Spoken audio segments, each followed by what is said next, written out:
Smith. Oh my! Amazing! Take a bow, young man. Michael van Gerwen is in beast mode. You better believe it, Michael Smith. He's hit the ball. Bully boy!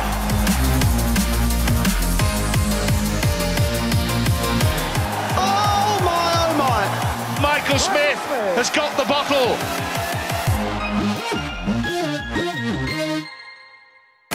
Darting mayhem on the banks of the Mersey tonight as our roadshow hits Liverpool. A big night for local lad Michael Smith as he takes on world #1 mighty Michael van Gerwen.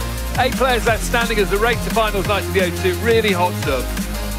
A very warm welcome to night 11 of the Unibet Premier League, live from the M&S Bank Arena here in Liverpool. Opening up the night, Rob Cross against Peter Snakebite Wright. Cross top of the league. Then Gerwyn Price faces Mensur Suljovic, 4 wins in 5 for the Austrian. James Wade whitewashed Gurney in Aberdeen. Can he do it again here? And rounding off the night, Michael Smith takes on Michael van Gerwen. Van Gerwen hoping to recapture top of the league. Good evening, Liverpool. No doubt about the main event of the evening, a repeat of the World Championship final. Michael Smith against mighty Michael van Gerwen. Should be a bit special. Mark Webster, Wayne Mardler here. Both players important for different reasons. Yeah, definitely. One's looking for top spot and one's looking to survive in the Premier League. Michael Smith has got to keep winning. We've talked about possibly 17, 18 points getting top 4. Michael's on 8. He needs to win 5 realistic out the last 6 games, and he has to start with Michael van Gerwen tonight. But it's a big ask. Michael Smith playing a little bit better. Got to a tour final the weekend, so that'll help. But it's going to be tough. Michael van Gerwen didn't have a good week last week. He snuck a draw, so he'll want to come up here and prove a point.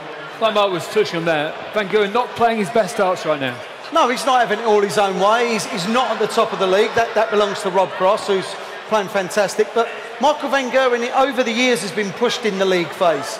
I think it's 2015. Dave Chisnall was within a 2-dart pop, if you like, to take him to the pinnacle. Then a couple of years ago, Peter Wright was within a point. So he's been pushed a lot, but always come out on top. Maybe this is the year he doesn't win the league phase, but he'll say he doesn't care. It's all about winning the whole shebang, which of course it is, but he want to win the league phase as well, and that little bonus that you get for it. Last week, a big night in Belfast.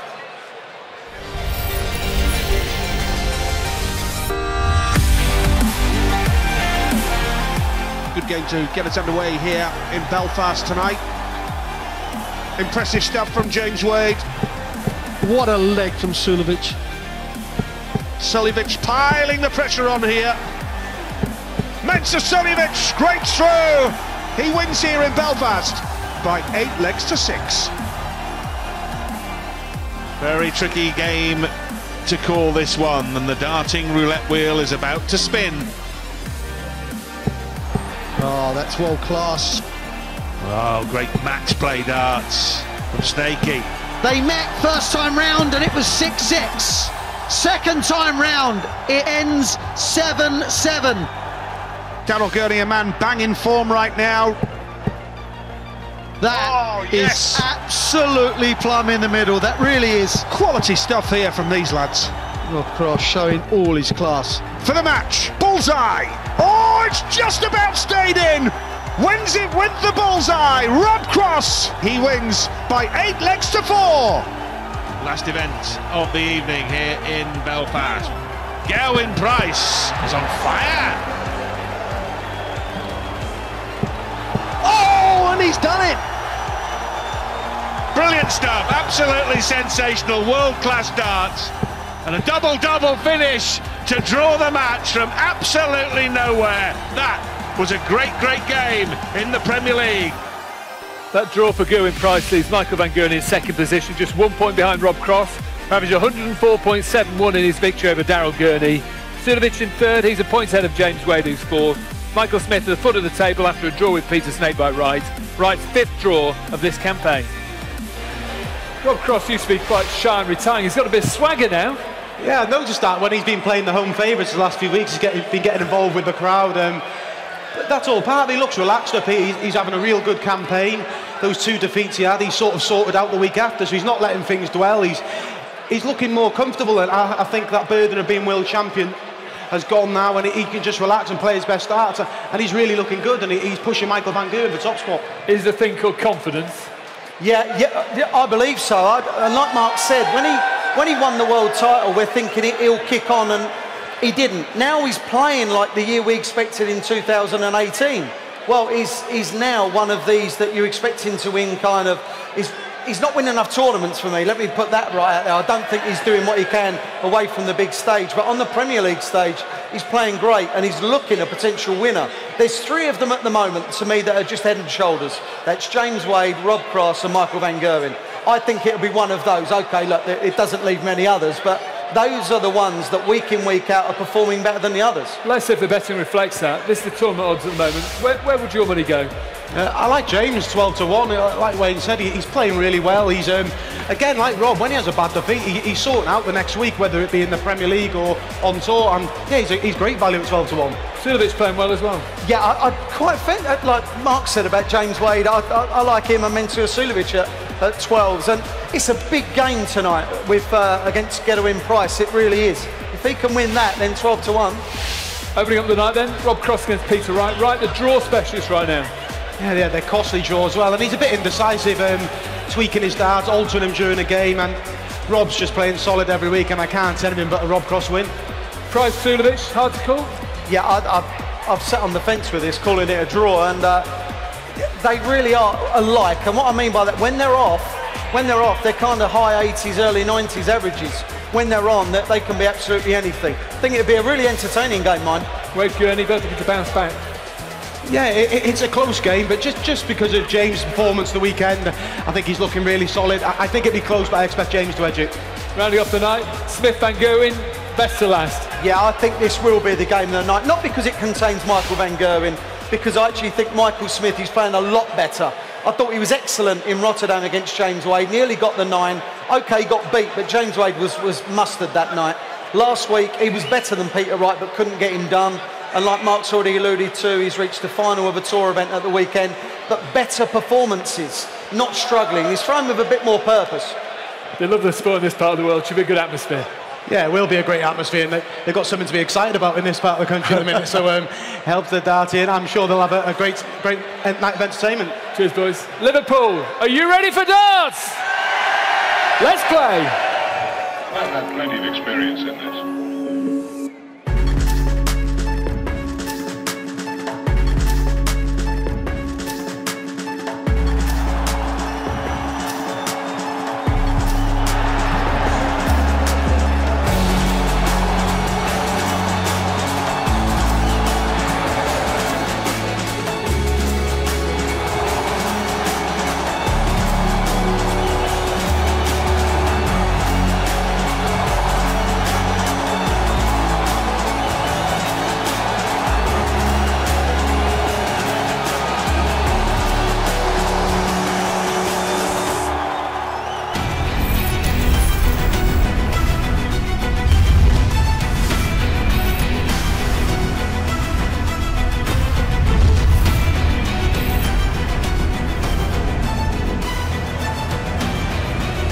Thank you, ladies and gentlemen. A very warm welcome to the M&S Bank Arena, coming to you from the beautiful city of Liverpool. Hello and a very special welcome to the Unibet Premier League. It's brought to you by the Professional Dance Corporation, live on Sky Sports, as we welcome the millions of viewers joining us around the world. It's time to meet the players. Ladies and gentlemen, would you please welcome the winner of 22 PDC titles. Ladies and gentlemen, the former UK Open and German Dance Master. Time to get this party started! Snakebite Peter!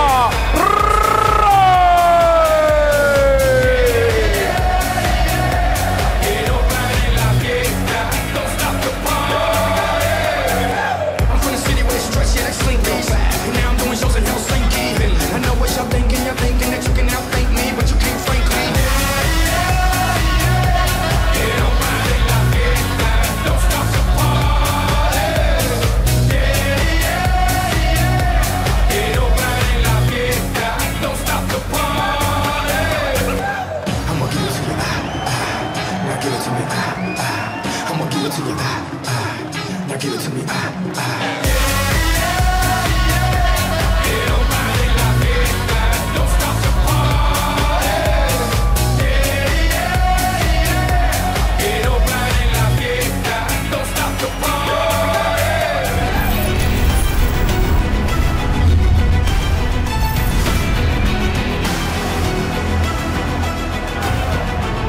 Ladies and gentlemen, the winner of 6 PDC ranking events, he is the former champion of the world voltage, Rob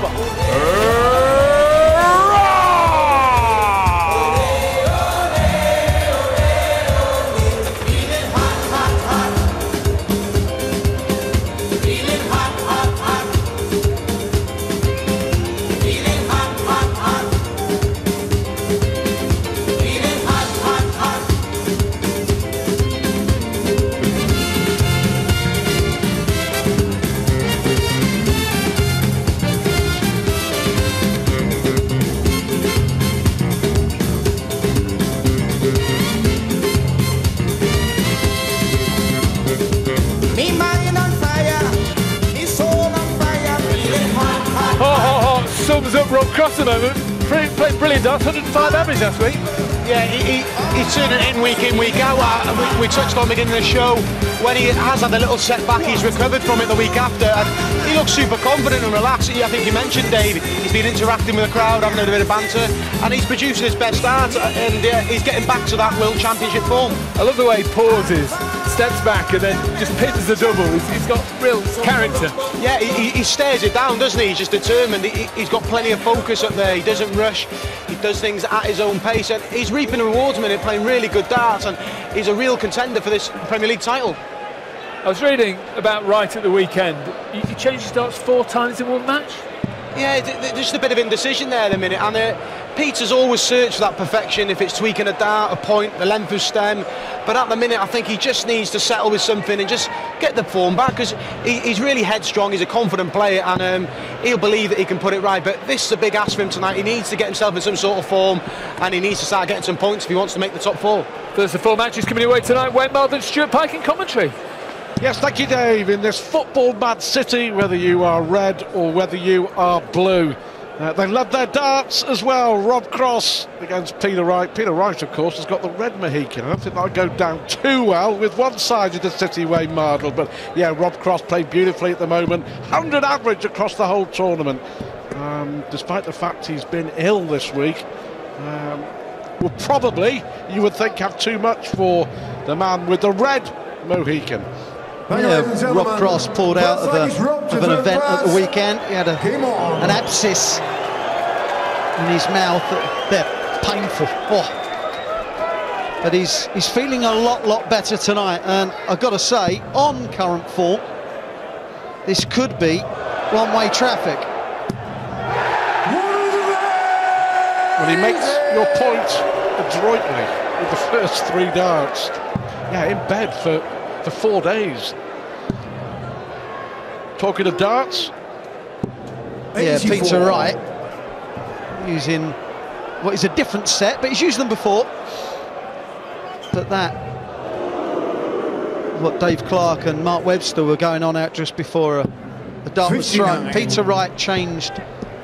Well, he alternated between 2 sets of darts, but 4 times in one match at the weekend, and he went on to lose it, which may not surprise you.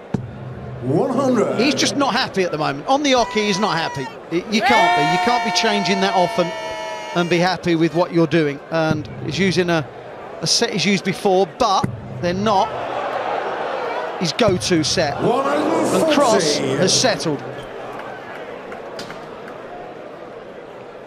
Well, known for playing darts with a smile on his face, whether or not Peter Wright, but 140. Just been a real struggle for quite a while, hasn't it, for Snakebite? Yeah, all down to the fact, as you say, he just cannot settle on a set of darts. No need to go for the ball. Yeah, setting up well.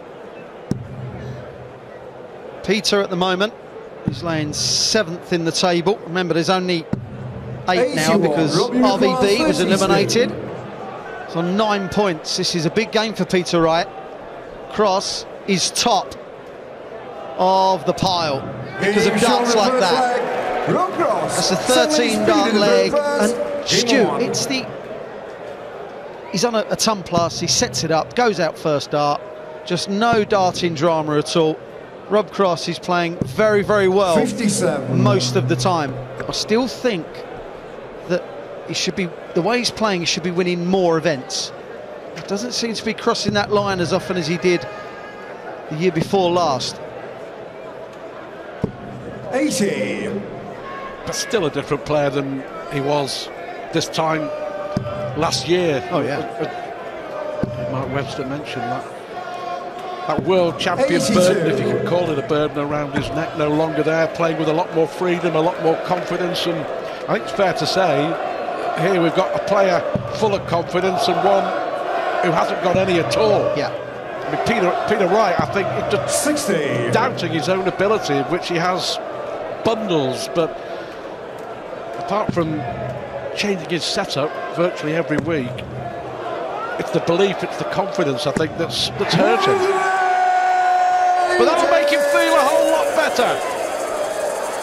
Yeah, on the practice board, I would imagine Peter's hitting everything and thinking these are the darts, but look, let me tell you, 59. hitting 140s, 180s when someone is not hitting it back at you is a different story. When you get up there and all of a sudden you've got to follow a max, it's not fun. 83. Oh, that was a real lax last dart. But yeah, hasn't left a 2-darter, it's a 3-darter, but will return. Cross, you feel, needs 3 big trebles. Well, he's got 2. May stay there and does. 162. Well, this would be fantastic if he gets a shot. Tops.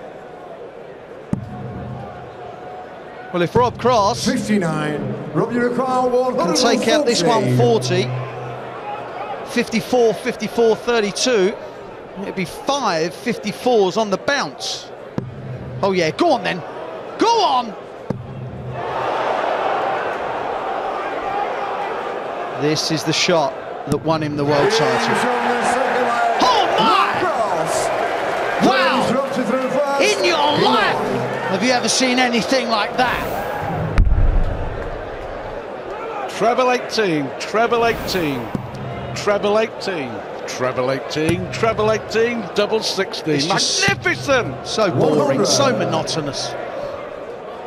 The 2018 world champ strutting his stuff. That was absolutely fabulous. It really was. Hot cross here in Liverpool. And 100. the importance, Stuart, of knowing how to set a shot up. He's over 200 points behind. And his opponent didn't even get a dart and a double correct. 140. They're loving it already. Sportman City. 100.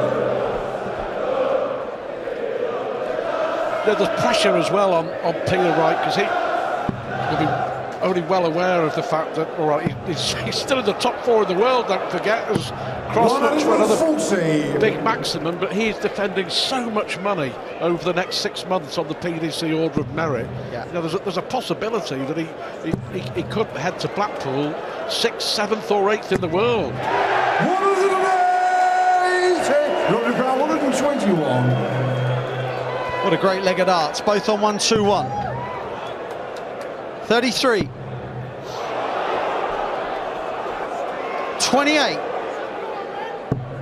93. Got to say, I did not expect him to miss it. Well, the maximum, he's earned the right here. Very good, Stuart. 97. Well, it's another leg where Peter Wright may not get a dart at a double.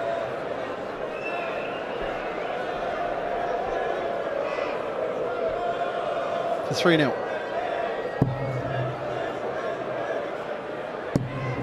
Game show on the third leg. Yeah. Rob Cross. Another big kick for Cross. Game on.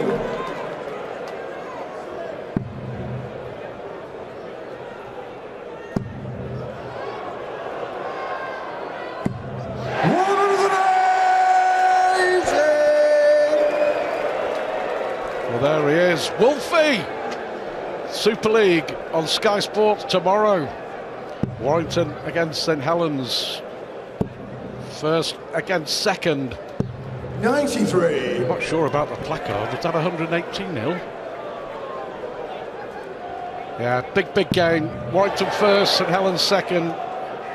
Friday night on Sky Sports, and a big visit here as Peter Wright looks for back-to-back maximums, and all of a sudden he's on a 9-darter. Peter Wright is 3-0 down. That's his fourth 180. But more importantly, it's 2 on the bounce, and it leaves him just 3 darts away from a 9-dart finish.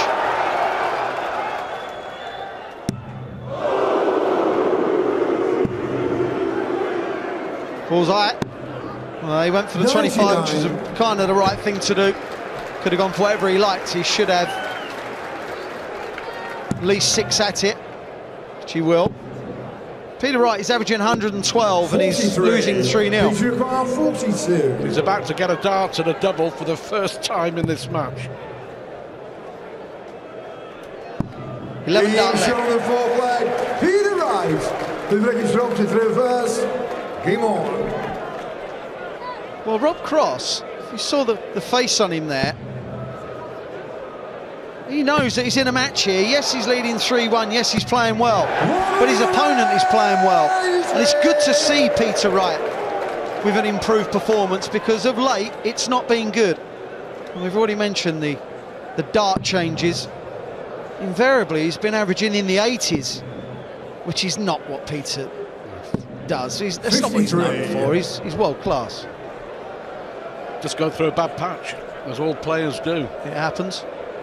5 without a win in the Premier League. Cross has won 6 out of the last 7.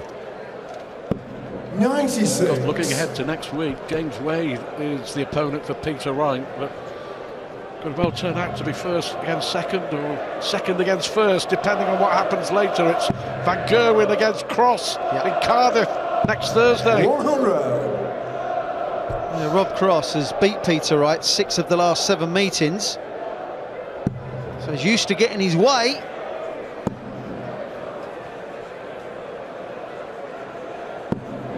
Good last start, good thinking, because 58 would have left 167. But again, it looks like being a leg where Cross will be able to just set it up and then have a go at any double he fancies.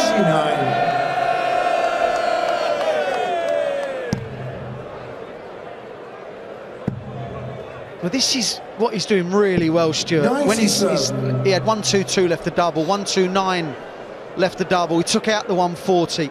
You start leaving doubles from those kind of numbers, you're not faffing around, 62. Are you? Rob, you require 32. 3 out of 5 so far on the doubles. Game show 4 out of 6 and 4 legs to 1. 6 leg speed in the throw pass. Game on. Total control for Cross thus far. Peter Wright, it's 4-1 down. He knows that he's going to probably need at least, it's got to be 3 wins and maybe a draw out of his remaining 6 fixtures to even push for a place, and that still may not be enough. Like 18 points might just about get you in the playoffs. Yeah, 17-18. Yeah. 17 would has done. It has done, yeah. 140. In 1 year it was 19 points for 4th spot, so yeah, the points have been shared this year, haven't they? Yeah. 80. That's unlucky. Right, still averaging 107. He's not playing bad by any means, but he's His average has been out with that 11 darter, but Rob Cross has just been, he's been relentless, hasn't he? And by that arithmetic that we were mentioning just a while ago, Rob Cross needs just 2 more wins. 2 wins and he's surely at the O2. Put him on to 19 points. Yeah, I've got the feeling though that Rob has now set himself the target of winning the league phase. Too good. Single 3. Don't miss this. 130. You do not want to bust 1-2-1.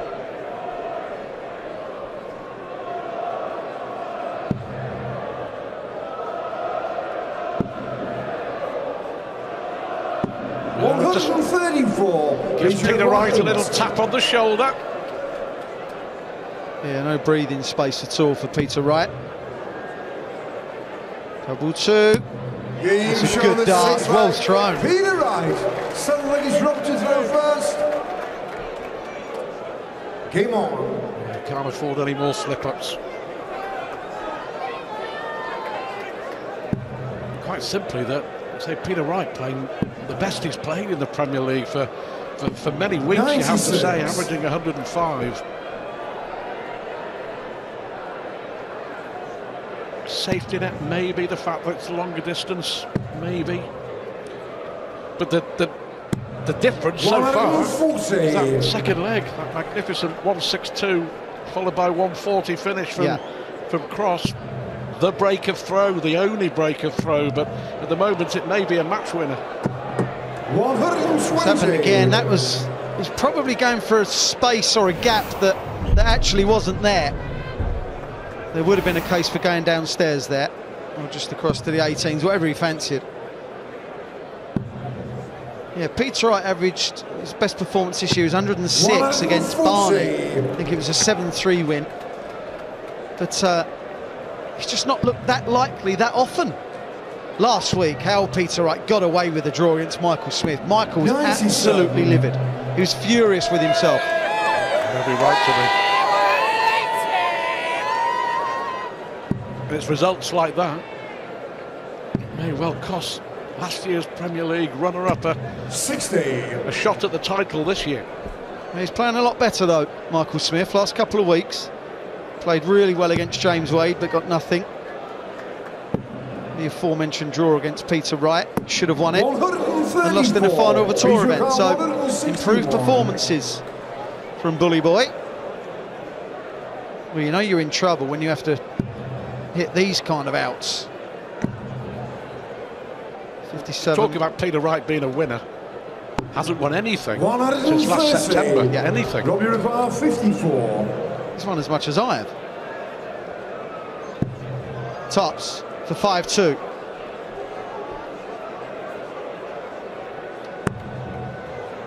Double 10. Peter Wright will be hoping that dart didn't go in, but it did, and it's 5-2, and Peter Wright is still massively under the cosh here, averaging 106.70.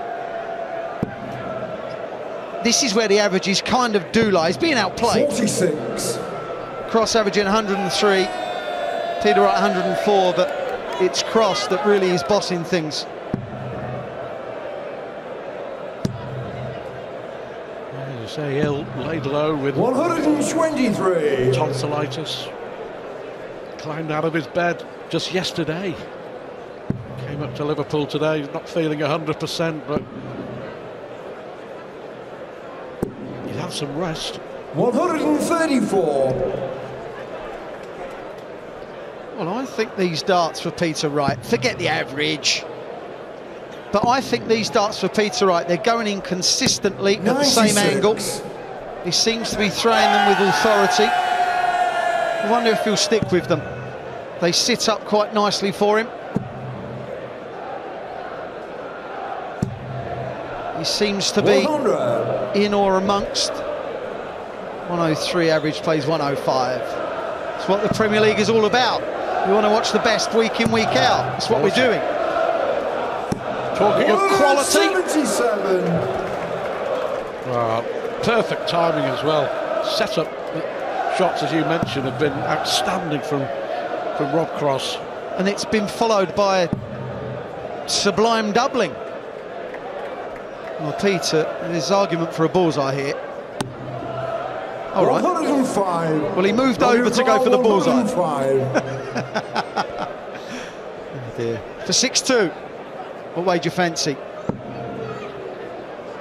54 for 32. 6-2. So good. That is just so good. The 2018 world champ. He's playing like a man that he's going to take some stopping. We know that form comes and goes, Stuart. We know that. But he's laying down a marker now, isn't he? Yeah. 2 breaks of throw. 100 in the match. Leg 2, Rob Cross 162, followed by a 140 out. Yeah. Last leg 177, followed by a 105 out. Yeah. Hasn't missed double 16 yet. Yeah, that's the thing. He just keeps hitting that same segment first start, and as an opponent, he'll leave that, and Peter Wright will be thinking, well, you're going to get it, which in turn is putting pressure on Peter. His rhythm's better, he's not snatching at all. Very, very good from Rob Cross.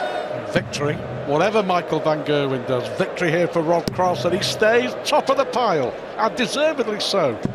Well, this is what we were saying at the top of the show. It's Michael van Gerwen, he's not used to winning the league phase. He's worked hard to do so for the last 6 years. But it's not in his hands. It's now not in his hands. Next week in Cardiff is just building up to be brilliant. For me as well, a landmark night for Rob Cross, because he suffered a big defeat, didn't he, at the hands of Michael van Gerwen earlier in the piece in the Premier League. So it'll be a huge test for him in Wales next Thursday. Yeah, well, Michael just seems to have his number, doesn't he? And he seems to have Wright's number right now. He doesn't hit a treble here. 60. Right, okay, there's a chance. 55. Pinch this one, hold throw, then see.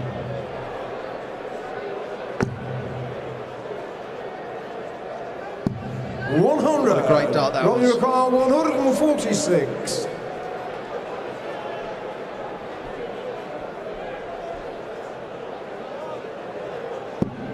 For Rob Cross, wins all his remaining games, he will finish top, and he's doing so well at trying to do that. 140. Peter Wright was shaking his head. 55. Not again, not again, he was saying. Tops for a break of throw. And a lifeline in Liverpool.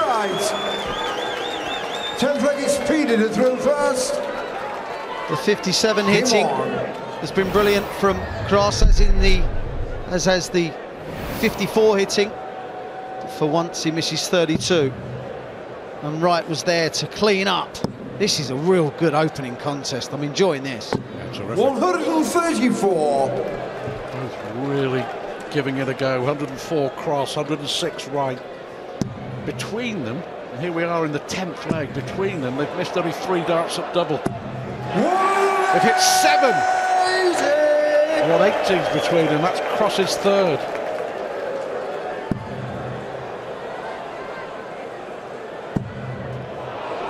Well, this is the best. Peter Wright has grouped darts for a number of months. 121.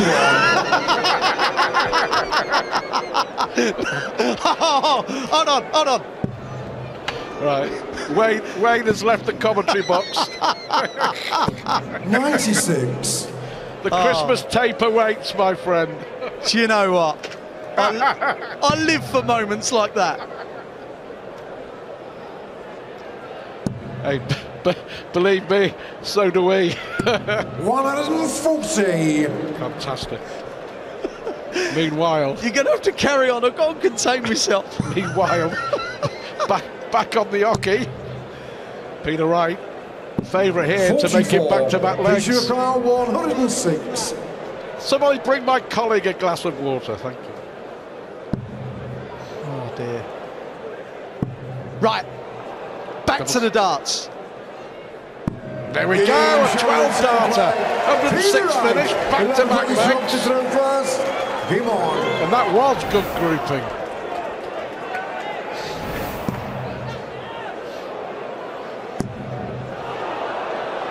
Fabulous game. Fantastic game to kick off the night here in Liverpool. This is brilliant.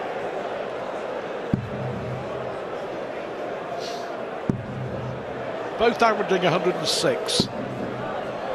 15. It was a draw when they met on the opening night. I wonder. Wright has done so well to be hanging in again, because that's what it feels like. 60. Cross has had double the darts at a double than Wright. But with 16-ton pluses, 7 140s and 4 180s, and only missed 60. 1 dart a double. That's why Wright is still in there.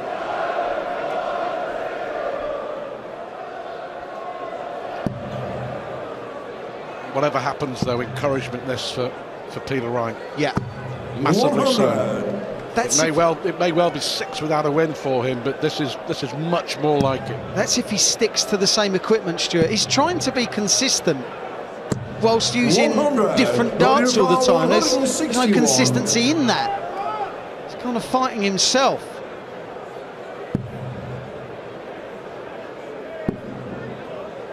May go bullseye. 42. No, okay. He's looking for a big treble. Shouldn't matter too much.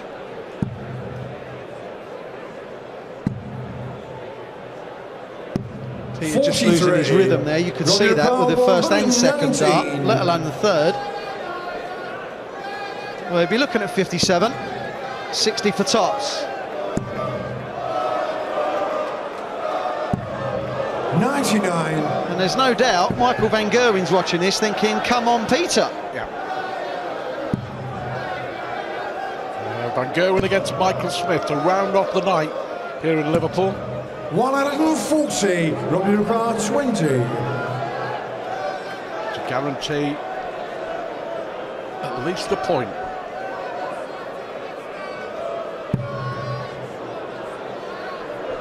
This will put him on 16 points. Not this visit. No score. Peter required 143. 4 darts effectively missed for 7-4. Can Wright do to Cross what Cross did to Wright early with the 140 out? Nope. He didn't like that. Why he persists up there, I don't know.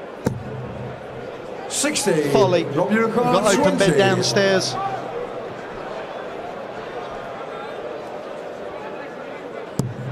Game shot on the 11th leg. No mistake this time. 12 leg is Peter to throw fast. Game on. Guaranteed a point, 3 legs left. Peter Wright's got to win the lot. Well played. 45. Ironically, you mentioned before, he's played so much better than he did a week ago against Michael Smith, and may end up with nothing. Yeah, he's lost his form though. The last leg and a bit. You can tell his action's gone a bit ragged as Peter Wright. He needs to put that right now. You can see he's just using the shoulder a bit more, starting to thrust a little 60. bit too much, and the accuracy goes. That's why you need a routine rhythm that is the same every single time. It comes and goes through matches, of course it does. 100. Cross has been on it right from the first visit, hasn't he? Yeah, he's not relented at all.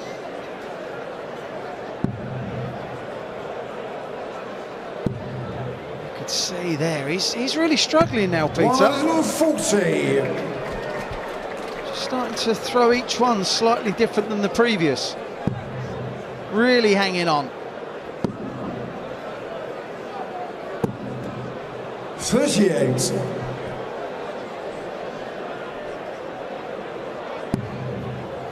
Both gone off the boil, Stu.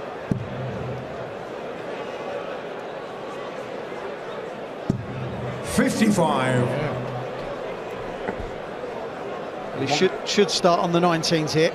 And one good visit from Cross here. Well, they go 19s now. Has to switch. 134. Yeah, one good visit puts him in the box seat, doesn't it? And there he is.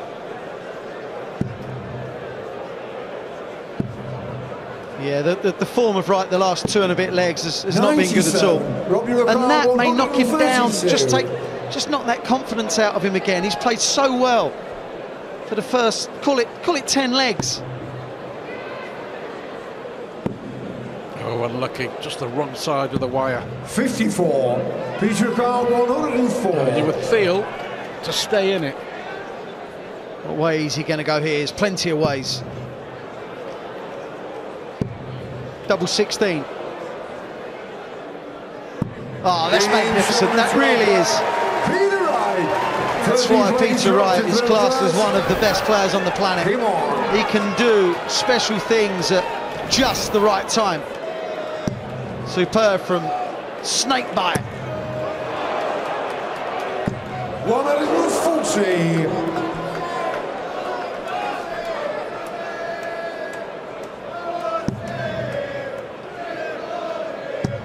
The safety net of throwing in this leg for Rob Cross to wrap up the win. To go 3 points clear of Michael Van Gerwen at the top of the Premier League table. Peter Wright has had finishes of 104, 106, Rob Cross 105 and 140.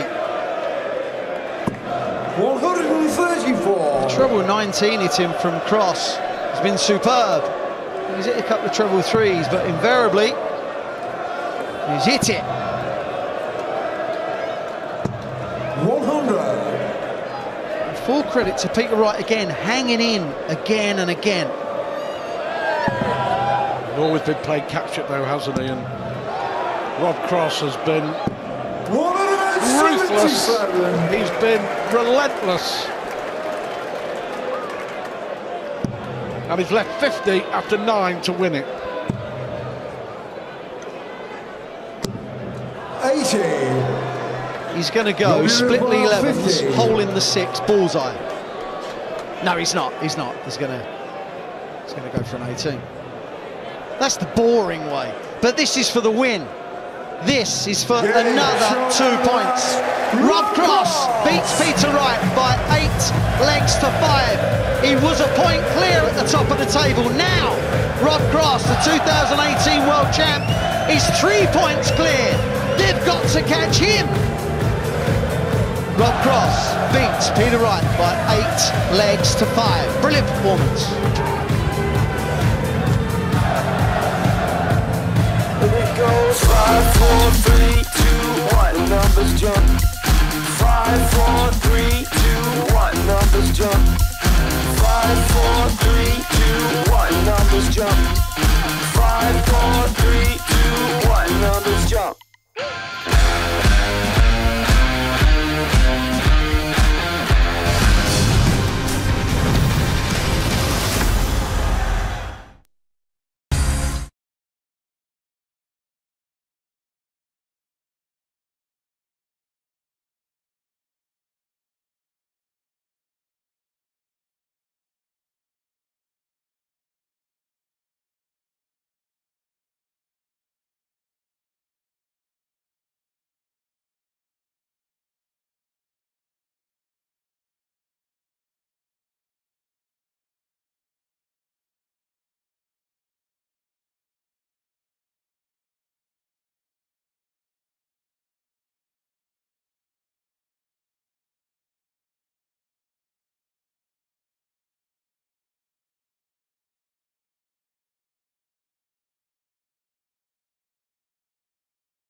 All set for a lively night here in Liverpool. Rob Cross, an 8-5 victory over Peter Snakebite Wright.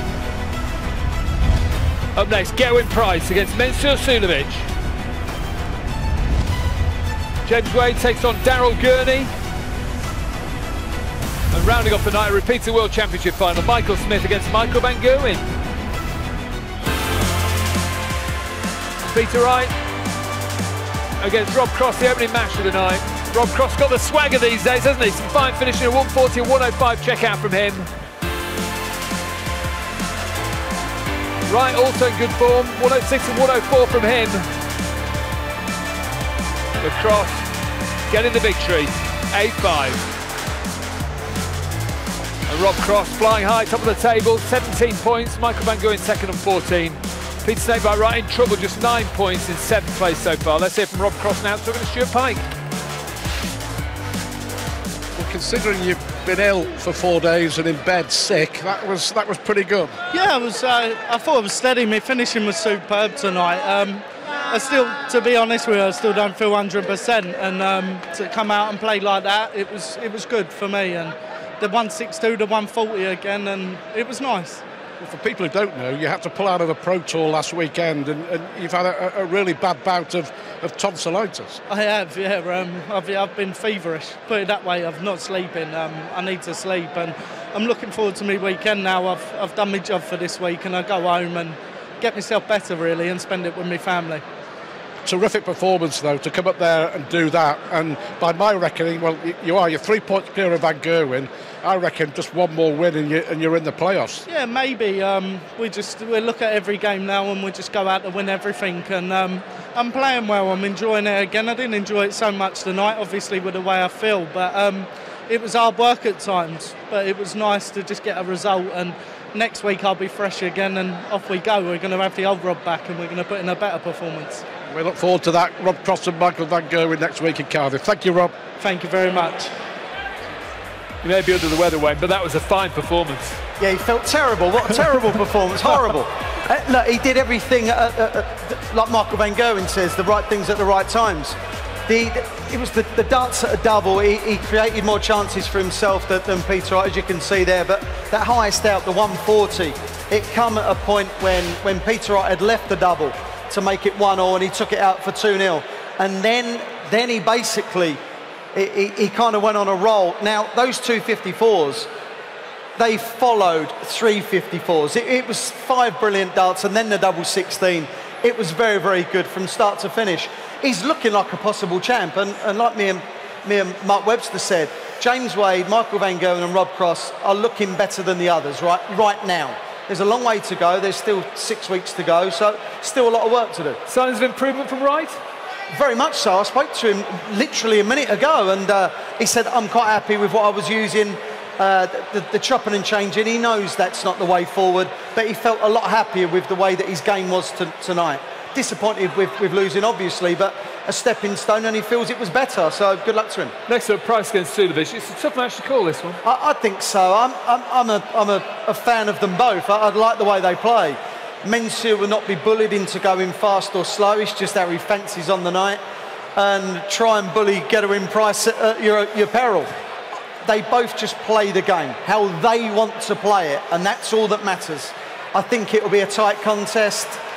It's very, very difficult to say who come out on top. It's always down to doubles, of course, but who creates the most opportunities? That's the winner for me. Can the Iceman keep his cool? Gerwyn Price hits the stage next.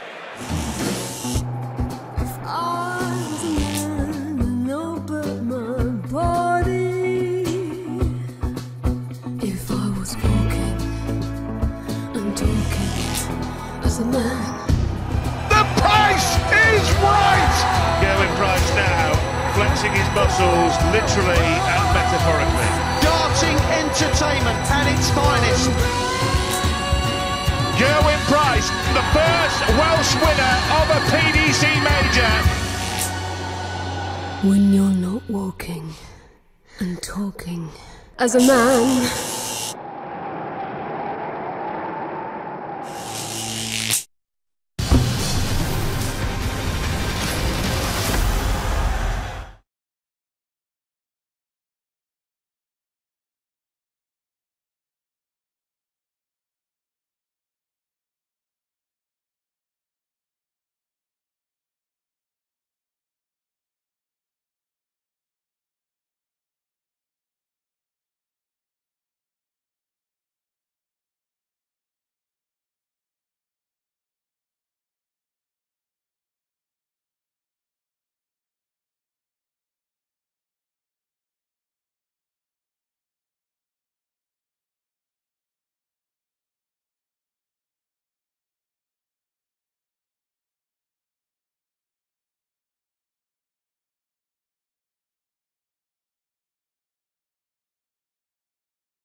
problem. Hashtag problem.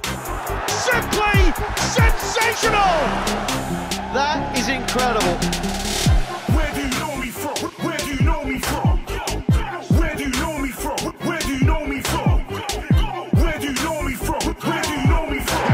Oh, that is unbelievable! My name is the problem. Sensational Suljovic! Live in the flesh. Mensur Suljovic, too good.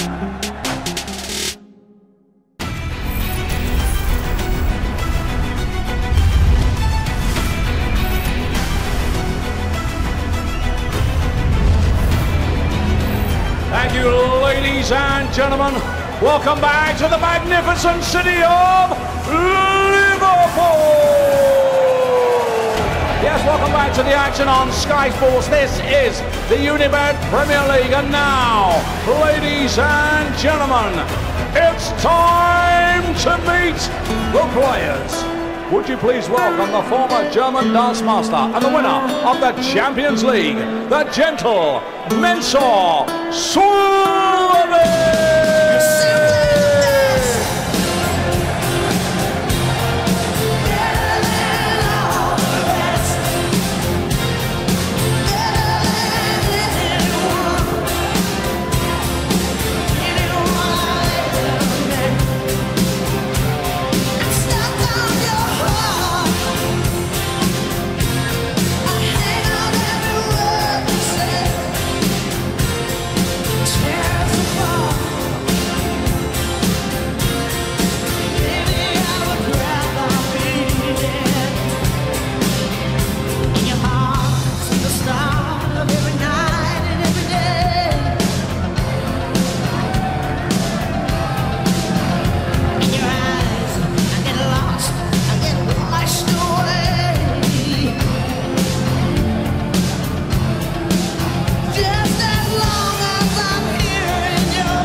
Gentlemen, the winner of 6 PDC ranking events. He's a Grand Slam champion. Ladies and gentlemen, the Iceman, Gerwen.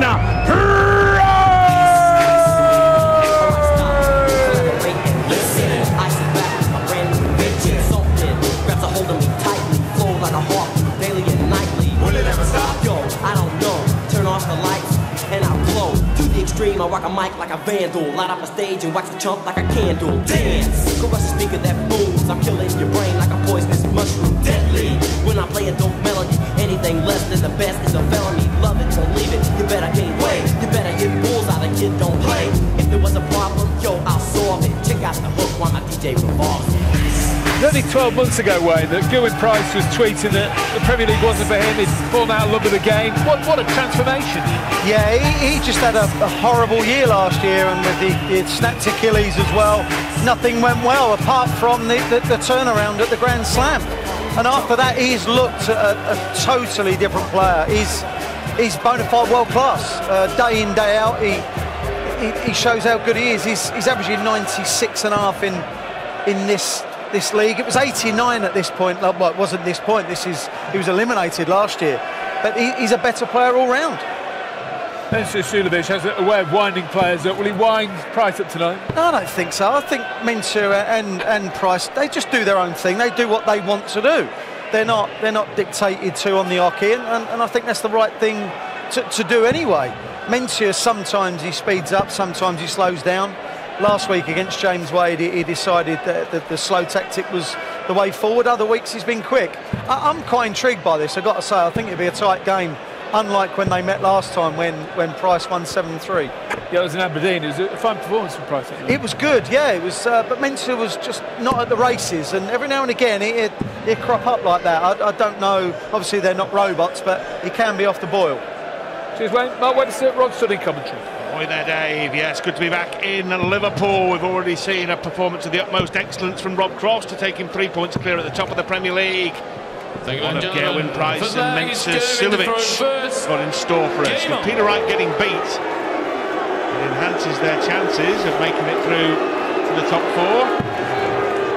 Gerwyn Price, the Welshman, getting the bird mark for the Liverpoolian audience. Were they giving you the bird on the stage as a fellow Welshman? I don't think they gave me anything by the time I came here, Rod. I was a forgotten man in the Premier League. It was towards the end. It was one of my better ones, actually. I think I got 4 legs here, so I bucked the trend of those 8-1 defeats. He doesn't mind Gerwyn Price anymore, does he? He just he ploughs on, doesn't he? Oh yeah, he's thrived on a week. We look at his Premier League campaign so far, some costly draws, you could argue. But it's been a good campaign after last year. Very disappointing performance. I think he admitted that himself. Dave and Wayne were talking about it. He maybe thought it wasn't for him, but he's come back this year, a major winner. A new attitude. He's had a really good campaign. Like I said, just those draws be a slight little regret for him because they were points dropped, not points gained. But he's still got a great chance of making the top 4. Well, a draw last week, of course, which he would have settled for before kick-off. But when he had Michael van Gerwen on toast at 5-1 and 7-5 and only came out with a share of the spoils, having missed 2 match darts, he was disappointed. But he should take confidence from that, shouldn't he? That's the thing. That's the point. Any result against Van Gerwen, well, forget the result actually, just the way he played and had Van Gerwen under a huge pressure, that he must take positives from that. He's got to, hasn't he? I mean, it's not often we call a draw against Michael Van Gerwen a bad result, and I guess he should look at it that way. He stopped the rot, he's never beaten Michael, so he got the draw, he should have won, he knows that. He was just a width of a wide of winning that game, but a positive result, and he's looking up the table now. He'll be challenging for the top 4, then who knows on finals night. 100. No one beats Gerwyn Price 16 times on the trot. He leaves 108 here after a dozen darts to go 1 up on a slow starting Mensur Suljovic, who's won 4 of his last 5 games in the Premier League. 108. Despite, ironically, not playing quite as well as he was earlier on in the season when he wasn't winning so many matches. Yeah, he's just learned to grind out results. I mean, no result will criticise that more than the one against Rob Cross. He never looked like winning. He was 4-0 down, could have gone 5-0 down and came back and won. So he's been resilient this year. He played really well last year and just didn't get results. But he's had a good mixture of everything, and he's in the top 4, deserving it at the minute. But the aim is to stay there, of course. Well, double 10 to close the door on a leg that Gerwyn Price bossed from the get-go. And there was no need for him to calm down. He was in control. Cool, the Iceman. 45. 18 down, legs open up there. Comfortable as well. You know, you go up there, you've got the dice, you get that first leg on the board, and an opportunity to attack the Mensur throw now with a start at 45. 43.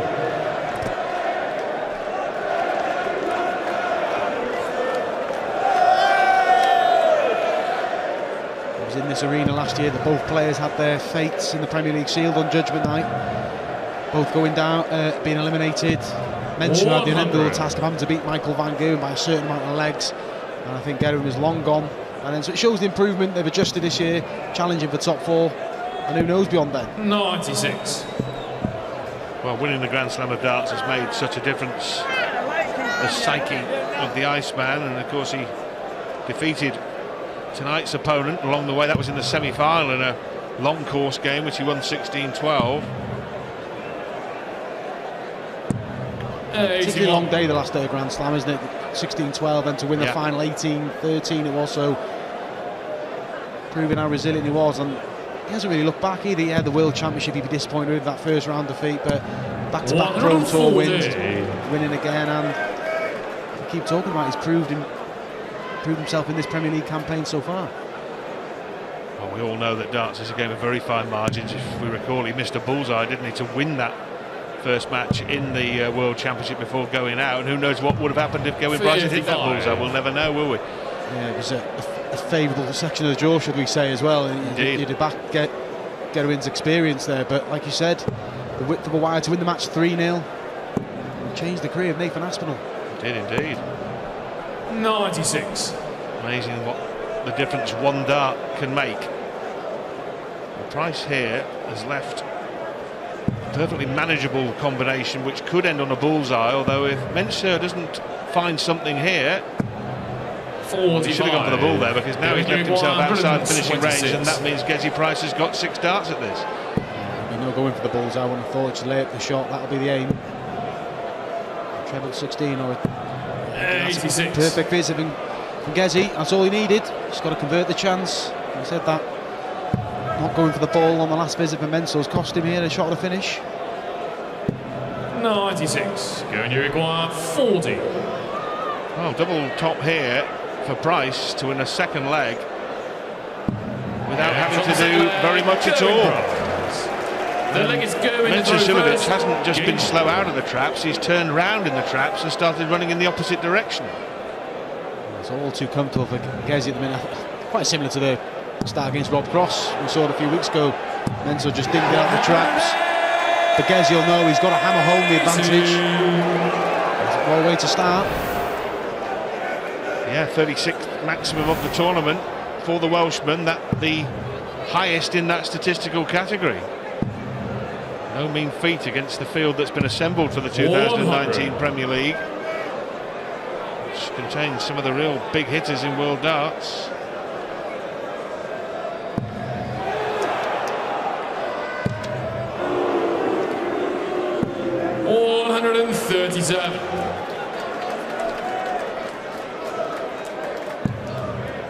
Gerwyn Price be looking forward to next week. Getting to play in Cardiff, home venue against Michael Smith, and I'm sure he will get a good reception.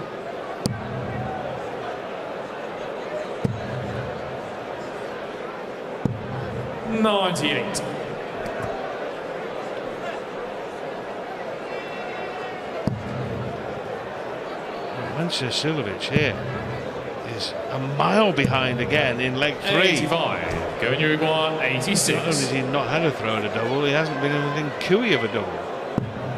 And this leg about to go the same way. No pressure whatsoever. Yeah, it's on the third It's a third leg on the spin and a third unchallenged leg. What's the concern for Mensur? He's just not found anything at the minute. Averaging in the low 70s. So he'd be looking for a similar turnaround to that game against Rob Cross in Rotterdam a few weeks ago. Well, it is unchallenged, Mark, isn't it? It's nothing coming back from Mensur Suljovic. Price is not having to go through his full repertoire of punches by any stretch of the imagination, but nothing is coming back from the Austrian at all. It's never ideal losing 3 legs on the spin, but when you're not challenging your opponent, if he'd lost those 3 legs, he'd had a poke at a double, or he was just waiting in the wings, but he'd been nowhere near, and he's just got to get a good solid hold of throw here now, just get a foothold in his tie. Yeah, well, a great point, because in the previous match between Rob Cross and Peter Wright, when Snakebite found himself 3 legs behind on many occasions during that match, he was really putting it up to Rob Cross and averaging 107, 108 at the time, wasn't it? Well, let's see what will happen if we look at the table here. If Price were to win, it really would concertina up, wouldn't it? Because Mensur Suljovic starting in 3rd spot, as you saw there, and Gerwyn Price was in 6th when the evening started. He has 10 points, and Suljovic has 12, and then Wade and Gurney, who play next, have 11 apiece. Mensur awaits. Definitely tight at the top, been really competitive this Premier League.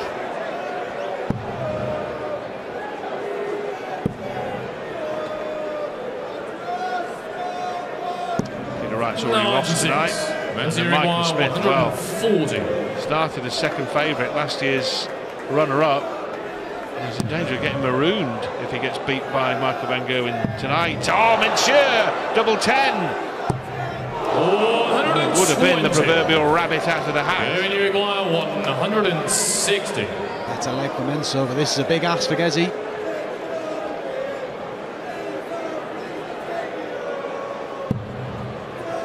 So will return, have some 3 more darts, get his first leg on the board. 60. Mensur require 20.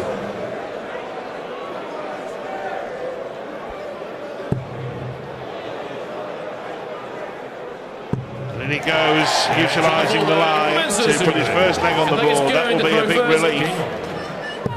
Saw a whitewash in the Premier League in Liverpool when Michael Smith routed Raymond van Barneveld without concession of a leg, but there'll be no whitewash in this match.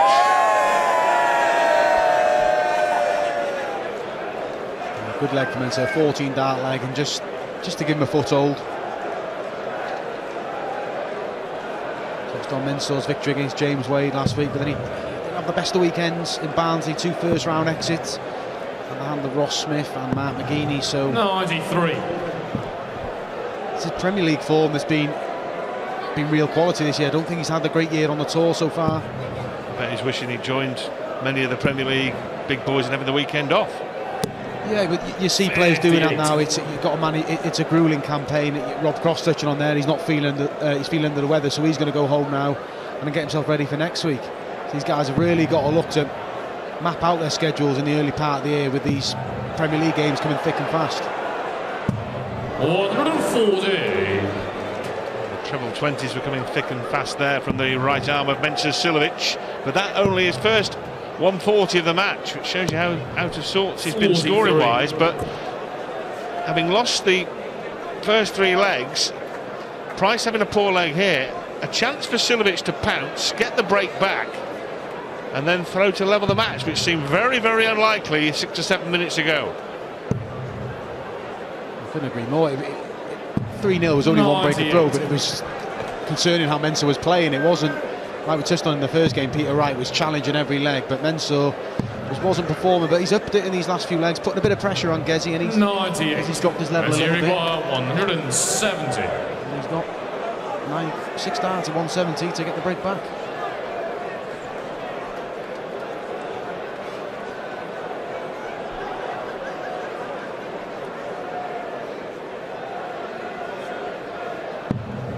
Well, that's one of them. Whether he would have gone for the bull or not is a moot point. But he's certainly done everything bar take out the big fish. Leaves double 18. And the break back is now well and truly on. Similar to Gezi in there. 2 bounces. Well, 2 different kinds of ball outs, weren't they? One off the barrel of the first dart, and the second one just didn't get into the sizel at all. Just forget it, Gerwyn, just forget it. Move on, 3-2. It probably wouldn't have made any difference. The chances were that Suljovic would have taken out the double 18 anyway. Yeah, I agree there. Gezi's just got to brush that from the carpet now. It wouldn't have made much difference on the leg. Mensur waiting on 36. He's just got to refocus now, get back on track, because that's 2 legs on the trot now for Mensur. Well, you mentioned it, Mark, the game in Rotterdam, wasn't it, against Rob Cross, Mensur Suljovic, when he was on the wrong end of a toweling for most of the match. Just wasn't even in the match. And then suddenly turned it right around to go from 1-5 to 7-5 in his favour. And although he wasn't so far behind in this match, it's a similar feel to it, wasn't it? Because he just wasn't in the first 3 legs. Yeah, definitely. But I think what he's addressed is quickly got back on form straight away. I think he let himself go 4, maybe 5-0 down, when he's addressed it quickly here. And he's playing a lot better now, putting pressure on Gezi. He just 81. Those first 3 legs were an absolute freebie for Gezi under no pressure. Mensur did not have a dart at double. Barely left to finish, actually. Certainly didn't leave a double. I think he got down to 80 odd in one of those legs, didn't he? But didn't have a dart at double in the first 3 legs. But since then,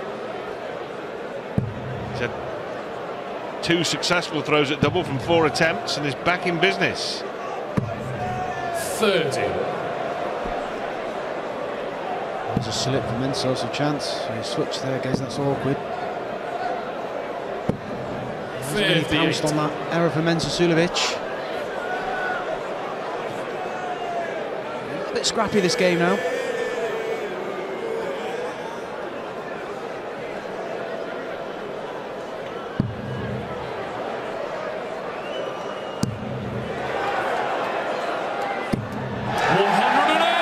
Nothing scrappy about that. Second maximum in 3 legs from Suljovic. 58. Mensur 110. Again, time on his side. Similar to the last finish, we had 6 stars just to set up the finish, and he's going to get the same opportunity again. Just lay up the shot. That's a slip. Well, it is, because he may now only get 1 dart at double, but how close can Price get to Suljovic? 96. Mensur requires 70. Well, it may be close enough. The next couple of turns to the board will tell us. Treble 14 for double? Or something more orthodox? That's the way he'll go.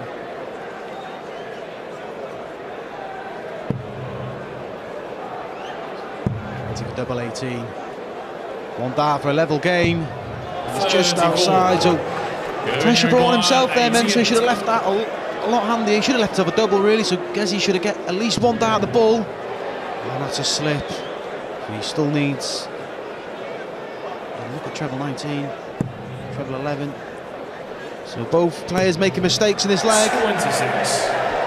Mensur requires 36. Double 18, which he hit previous leg, hits it again. It took him 7 darts to get out from 110 down, but that doesn't matter now. And I tell you what, that's at least 4 of Gerwyn Price's darts that have ended up on the floor here in Liverpool, sunk without trace. It wasn't off the wide either. That was just the ball rejected a dart, just fell out. It was out the 5, so not massive difference, but does play on your mind. This is going to be a staggering turnaround here, because Suljovic dropped the first 3 legs, and then whether he'd eaten some spinach or just found inspiration from somewhere, looks like running off the next 4. Amazing. And if he were to win, it would put him level on points with Michael van Gerwen. Get that. 14 points. And around the 17-18 mark, well and short. You'd have thought a top 4 finish, so Mensur could be in a great position if he can close out this match. 96. Currently has a dozen points. Look at Rob Cross there, sitting pretty. Premier League leader here in the city of the Premier League leaders, Liverpool.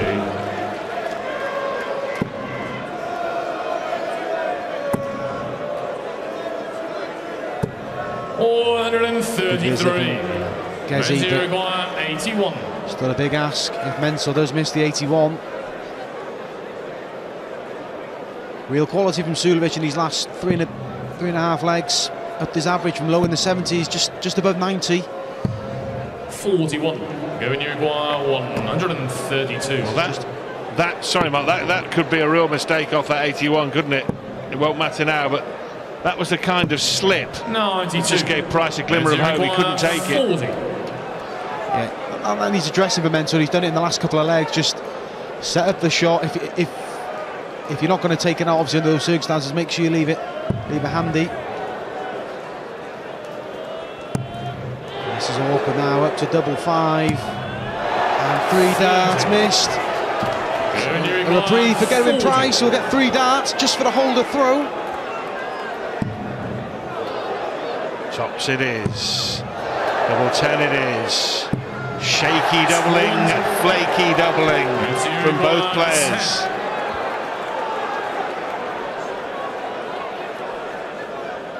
Decision for Mensur, is he going straight for it?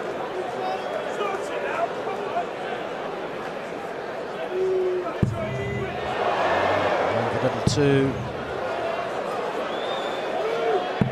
And last start for Mensur Suljovic. Another scrappy leg, but it goes the way of the Austrian, who now has reeled off 4 on the spin. And has a breaker throw to lead 4-3. Well, that was 9 darts to get out from 81, and in the previous leg 7 darts to get out from 110. And normally That wouldn't win you many legs in the Premier League, Mark, would it? But it's 1-2 there, and that's all that matters. 3-0 down to 4-3 up. It's got really messy, hasn't it? But it's Mensur who's just composed himself that slightly bit more than Gezi.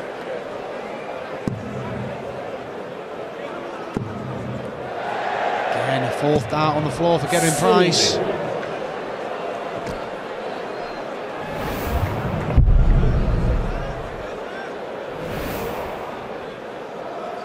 Well, Gerwyn Price's kettle must be close to coming to the boil by now, I should think.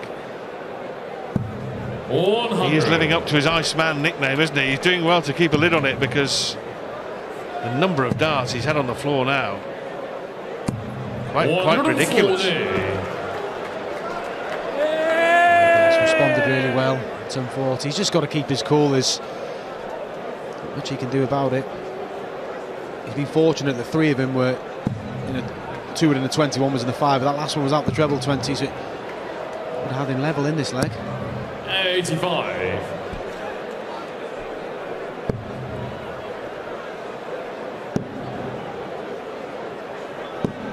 $96.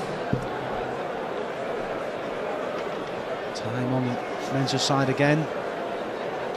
Minimum 6 darts to 176 for the 5th leg on the spin. It's a good start. That's better. Real composure from Mensur. No wayward darts this time. Well, Suljovic very much aided and abetted by bad luck for Price, with darts ending up on the floor, but also some lacklustre stuff from the Welshman from the 4th leg onwards. And now Suljovic has a chance to win 5 legs on the trot.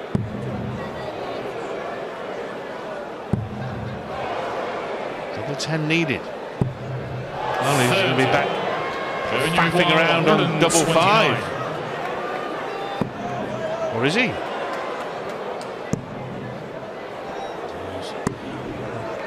Slightly awkward, the 1-2-9. If you hit the 57, you still need a treble double or a double double combination, whereas you hit the 19, the treble for the ball. It's an awkward finish, as it proved. So 3 more for the leg for Mensur. He's been the same route as did previously. Double 2 now, and not to be. So a chance for Gerwyn Price.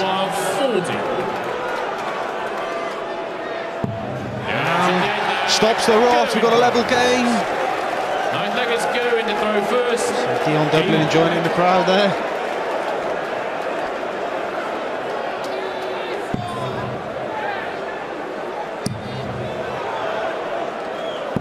Well, quite an opener off the back of pinching the 8th leg.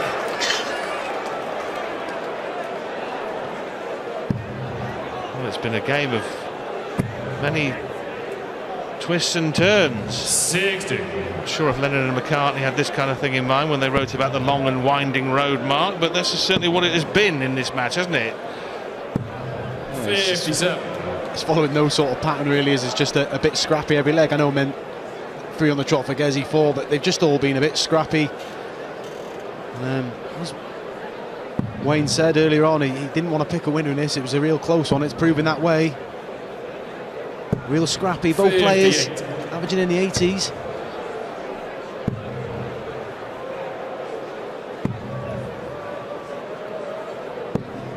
$59.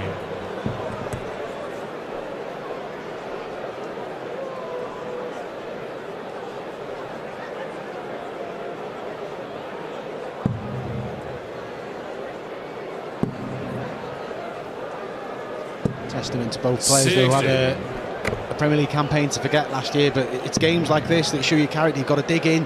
Not everything going their way, but they're still proving resilient. 35.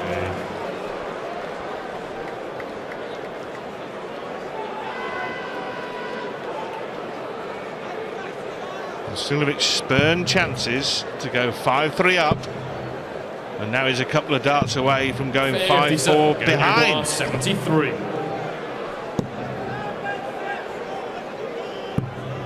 Tops it is. 53. Dragged down. And look at the scoreboard now, and you say, Gerwyn Price certainty to win this leg, but the way the match has gone, nothing's a certain. Doubles being missed. Well, dragged down is the operative phrase, isn't it? Because the players have really dragged themselves down. Both of them. But he hits that. He goes 5-4 up. Price. Game on. It's just been too many loose darts, and well, Mensur Suljovic's doubling stats are not good. 4 from 16. Price is below par as well. 5 from 13. 59.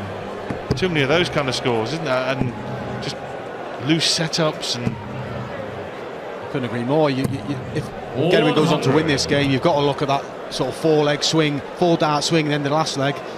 Mensur misses, Gezi goes out first dart, then goes off 1-7-7. So it's just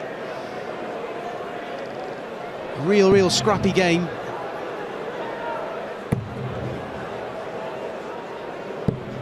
$99.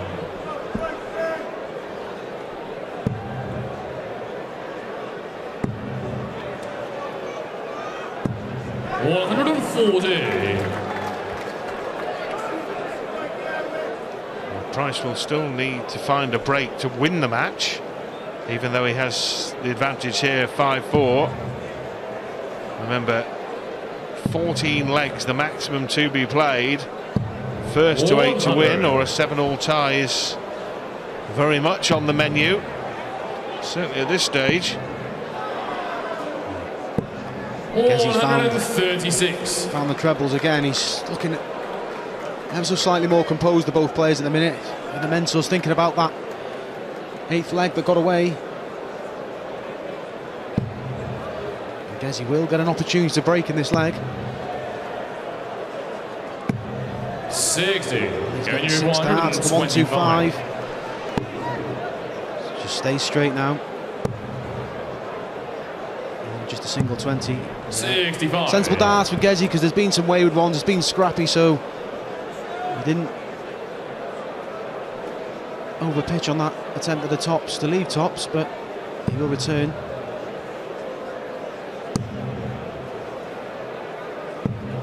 $140. Going you want 60. The pressure. 60 is an awkward finish when your darts kick up. Oh, it was a double 10, but a break and a 2-leg lead for Gerwyn Price. No emotion from the Welshman. Gerwyn to throw first. Game on.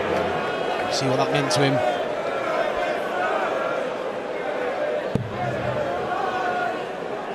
Well, he has the air of a man that spent the evening running through quicksand. 96. But looks like he may be able to force his way through and get to the finishing line.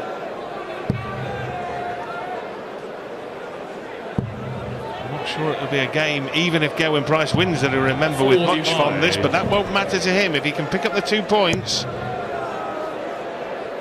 They'll be very much hard earned, won't they, Mark? I'd say 84. It's the 2 points that would bring him level with Mensur Suljovic as well.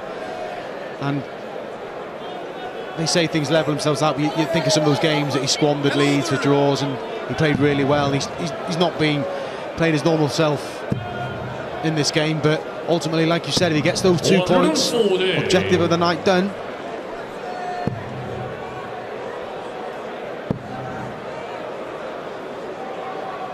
Again, some loose darts. He didn't offer him Mensur, that's a good last dart, but offered him Mensur a little bit of encouragement.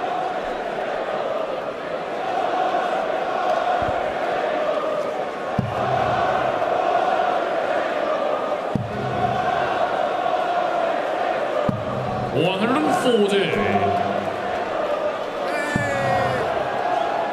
first dart. Gezi. 137. To lead 100. Mensur can put this under pressure. We saw him on 176 previously in the match, and he left tops. He had a bit of a meal converting that.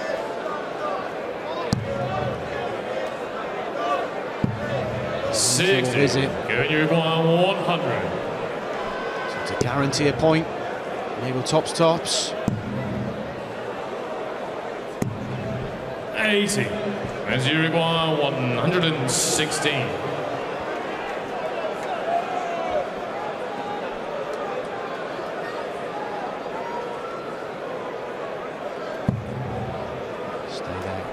90 now, but double 80, I should say. He's going to get it there. Bit of break back and a 116. It just goes low. So 3 more darts for Gerwyn Price to guarantee a point. He hit this last dart in hand in the last leg. This time he can do it with the second dart in hand, and Price will pick up at least a point here in Liverpool. He's been in this scenario on a few occasions throughout the campaign. 3 of those draws were points dropped, in my opinion, so he needs to close out this match. 93. Well, over the Premier League season, Gerwyn Price has averaged 22 visits of 100 or more each match. Well, tonight he's had 17. 99. So he's well below his average output. Remember, this is a long game now. This is 11 legs already, and it'll be at least 12, which is the maximum in the first phase of the competition. 39. So it's been a lot of legs, and he's well below his normal scoring output, but he's managing somehow to find a way of winning a match. Well, it looks as though he's going to find a way to win this match. He's at least going to get an opportunity to throw for the match. But I go back to that 8th leg that Mensur squandered those darts a double. That's changed the game in Gezi's direction. He's got to close out the game. Like I said, he's let too many wins turn into draws. 60. Last week against Michael van Gerwen, highlighting that, so he's just got to stay composed and getting another dart on the floor. 80. Mensur require 102.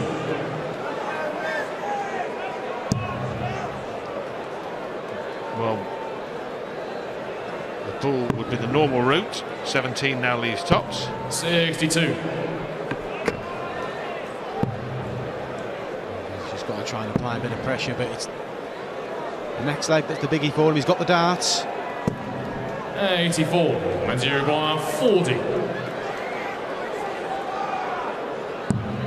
Price has the darts. He has had his throw broken twice in this match. This is the 7th time he's thrown first. The previous 6, he's lost 2 of them.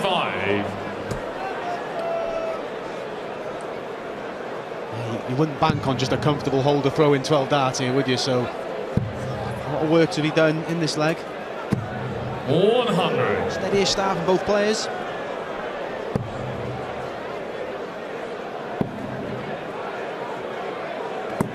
134. Well, a visit there that's worth much gold. Because he really has kept a lid on the emotions, though. There's been no outbursts tonight, just trying to stay focused. 140. No, he's kept his cool impressively.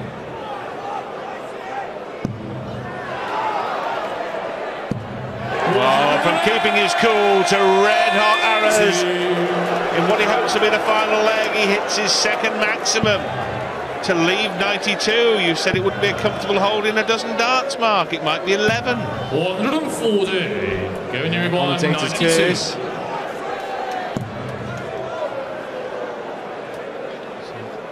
Treble 7, treble 19.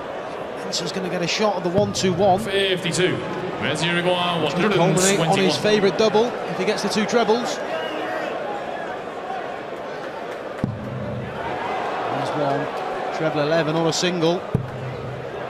Bullseye to stay alive. Oh, he goes low. So Gezi now 3 match darts. Require 40. And there it is, right in the middle. Gerwyn Price wins a strange sort of contest against Mensur Suljovic. Neither player brought their A game, but that matters not now to the Iceman. He pockets the 2 points and now moves very much into the playoff mix at the top of the table in the Premier League.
We're live from Liverpool tonight. Rob Cross getting off to a winning start. A5 over Peter Snakebite Wright. Gerwyn Price wasn't one to write home about, but an A5 victory over Mensur Suljovic. Coming next, James Wade against Daryl Gurney. And rounding off the night, repeats the World Championship final, Michael Smith against mighty Michael van Gerwen. Averages in the 80s, never really caught fire.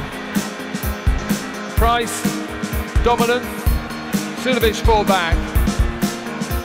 Some bounce outs for Price, but he kept his cool and got the win.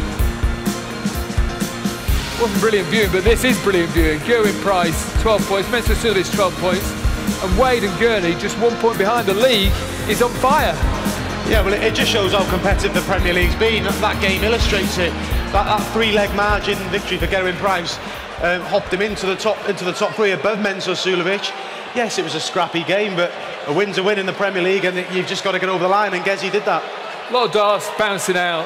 He had a rough ride, Price, at one stage. Yeah, well, that's why I was more impressed, really. There was no emotion up there. There was no sort of showing out his hands when they were bouncing out. He just picked them up and got on with it.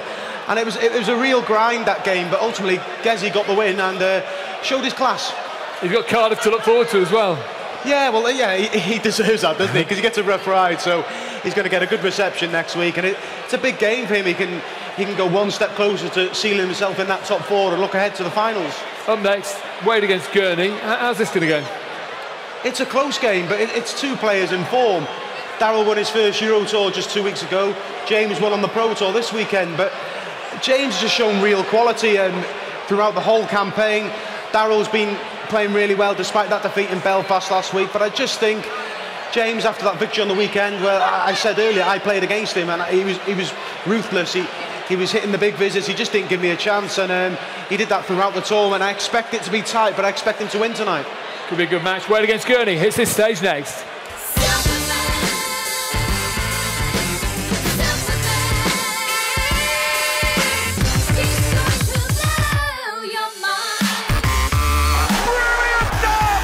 Fireworks, all right.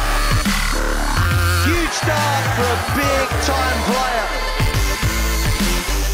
This is sheer quality.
This is world class from James Wade.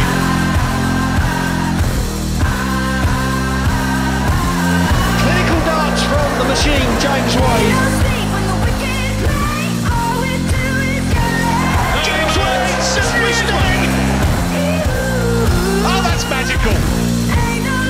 Fantastic James Wade! Incredible!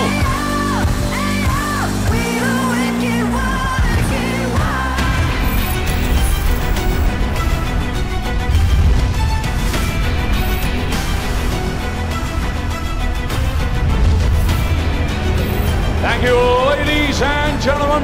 Welcome back to the action that is the Unibet Premier League, and it's coming to you from the magnificent city of Liverpool. Time to meet the players. Ladies and gentlemen, the winner of 9 PDT televised events, the former Premier League champion that is the machine, James Wade.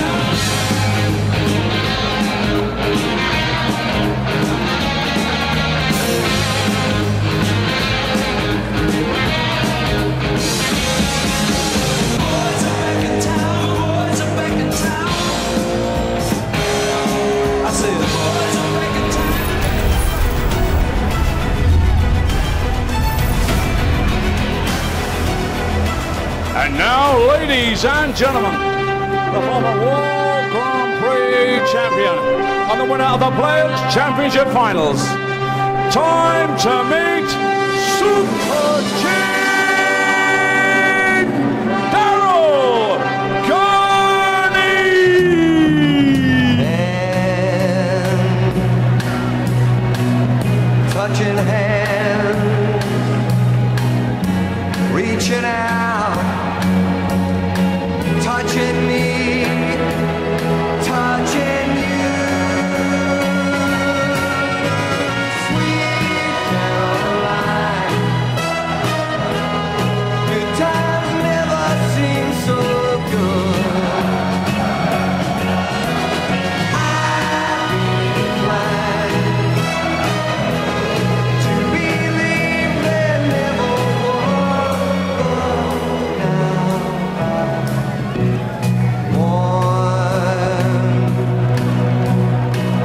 touching warm, reaching out, touching me, touching you.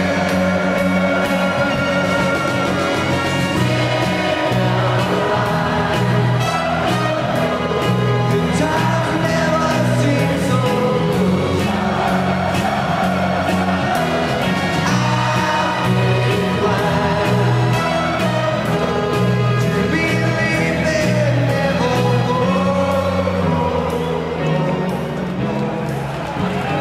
A shot to lift the spirits in Liverpool, apart from James Wade, who looks miserable as sin. That was fantastic. that tells you that James just could not care less what's going on. All he's thinking about is it in treble 20s and doubles. That's one of the best shots I've seen in a long time. Fantastic. So good, so good, so good. Wade's been really good this campaign. It's been said many times, but he's just changed his game. He's scoring. He's hitting 1 or 2 more trebles per leg, which is obviously helping him with the shots out. Instead of leaving you 1-2-1, 1-4-1, he's leaving 81-61 that are so much more doable. It's making him so much harder to beat. And Daryl Gurney was on a bit of a roll until last week. Kind of the wheels fell off, like as James Wade's did, but he put that right at the weekend. Gurney looking to bounce back from a defeat last week. Wade looking to bounce back from a defeat last week. Yeah, something will give. I fancy a James Wade win, I've got to say, but last time they met, it was a whitewash, which no one could have predicted. And it's kind of just impossible to do so. Tell you what, a draw here would be very interesting, wouldn't it? Yeah, well, look, they would have looked at Daryl and James would have looked at the table thinking, do you know what, a win here catapults them into a really good position. This is a big game for both players. Matt Webster and Stuart Pike in commentary. Yeah, thank you, Dave. Just to emphasise, the winner, if there is a winner, would go third. If it's a draw, 4 players will all be locked on 12 points. It will be shaping up to be a thrilling finale in the race for London and the O2. And the playoffs, those semi-finals, 131 on May the 23rd. Yeah, just to emphasise Wayne's point, Mark, in the Premier League last year, Daryl Gurney was the top 180 hitter. 100. James Wade, in the past, not known for hitting too many, but Wade outscoring Gurney 34 to 23 in the maximum stakes. And the 180s have been a big boost to the game of James Wade. Without doubt, I agree with Wayne. He's looking more composed. I've seen him for a while. He just really focused. It was illustrated in that shot at the beginning of the game. He just had his head screwed on and he's ready to go. He's won the weekend and he's going to the tours and he's always putting in a performance. If he has a negative result, which happens, he puts it right. But the same we said about Daryl Gurney. We were talking 4 weeks ago him possibly getting dragged into elimination. And then he reeled off those victories against Michael van Gerwen, Raymond Barneveld. So it's going to be a close game. I don't envisage another whitewash. And it's an important game as well. Both players looking to go third in the table.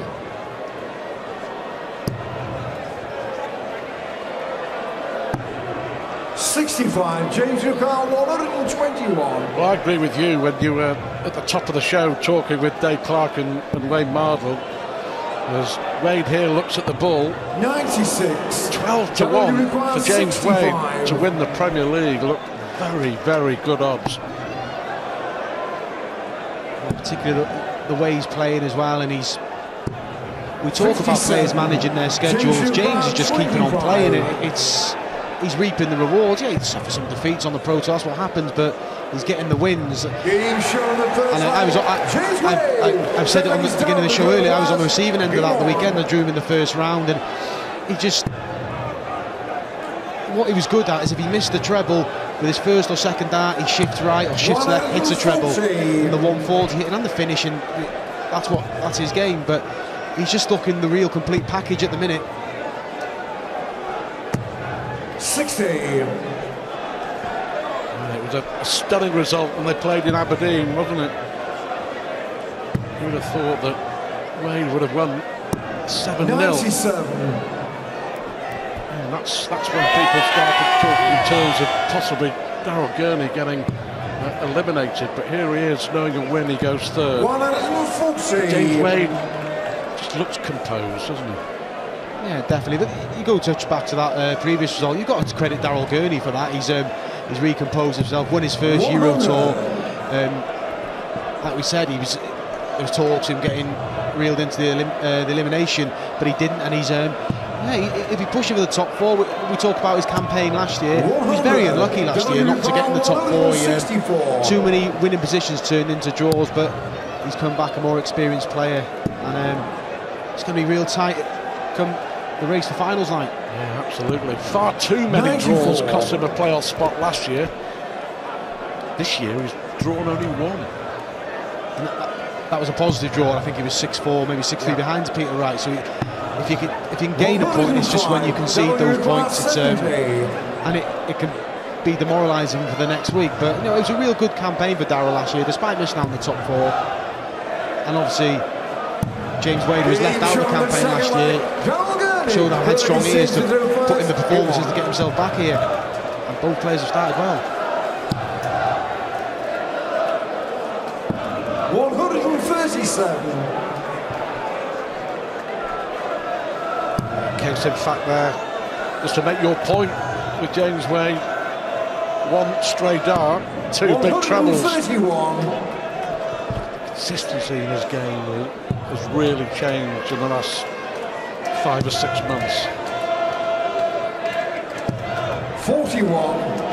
And even when he has a bad leg or a bad score, he just gets the leg and refocuses. And you can say about Daryl Gurney as well, he's just been more composed. He's since winning that second major championship, the Players' Championship and that first Euro Tour, showing his resilience. So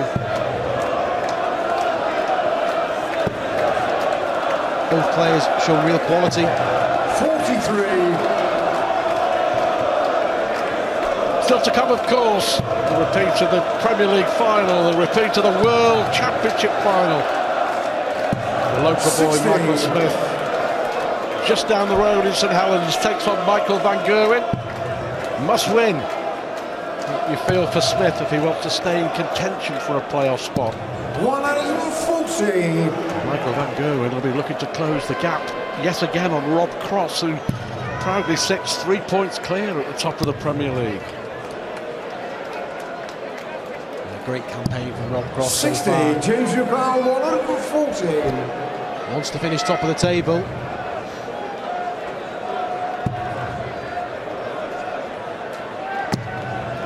That's a great last dart from Wade to leave his favourite double top.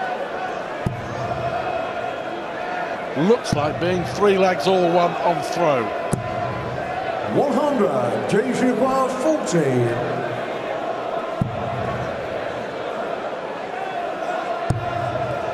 That's got to go in. Perfect guide. Wow. And it was as well. Daryl 90. And a chance now for the Irishman to pinch a leg. 2 at double 15. That's a finish from Daryl Gurney, and there the opportunity he's got to take. Real composure and a breaking throw to lead 2-1. Wade was unlucky with those darts at double 10, but Gurney cashing in. Great 92-dart finish from the Irishman. Yeah, James Wade winning that Players' Championship events at the weekend on Saturday in Barnsley, beat Michael Smith in the final. His first title on the floor since 2015. This is a footnote. It came on the day that he celebrated his 36th birthday. Only 36. He seems to have been around 55. for 36 years playing, doesn't he? In darting terms, still very much a young man. Plenty more years ahead of 100. James Wade.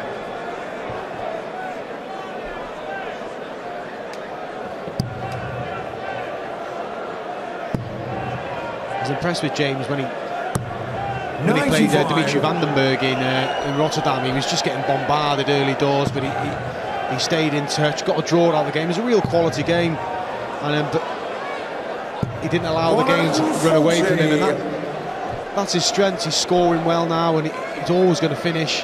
And again, this leg, he's carved out an opportunity for himself to break straight back. He doesn't dwell on disappointing legs, and he's going to be under pressure. So here's it from Daryl Gurney. Oh, that is the perfect setup.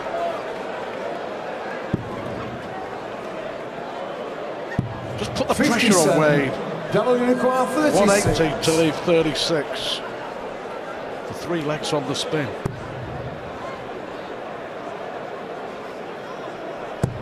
Daryl Gurney consolidates that breaker throw to lead 3-1. He was hugely disappointed, wasn't he, with losing in front of his home crowd in Belfast a week ago against an inspired opponent in Rob Cross. But that's what happens, doesn't it? You build yourself up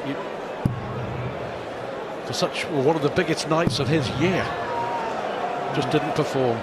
Yeah, just didn't play like he can, but he was playing against a player in real top form, and it was a big ask for Daryl. And he said he just wanted to survive elimination so he could play in Belfast. He got that. He got to play. It didn't go to plan, but he can just concentrate now on the rest of the campaign.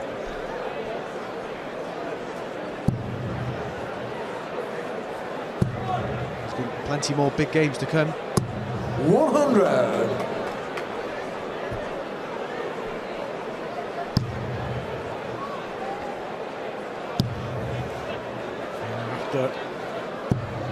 Tonight we go to Cardiff and then Birmingham, Manchester, Sheffield and Leeds. 5 more weeks following this before the finals night.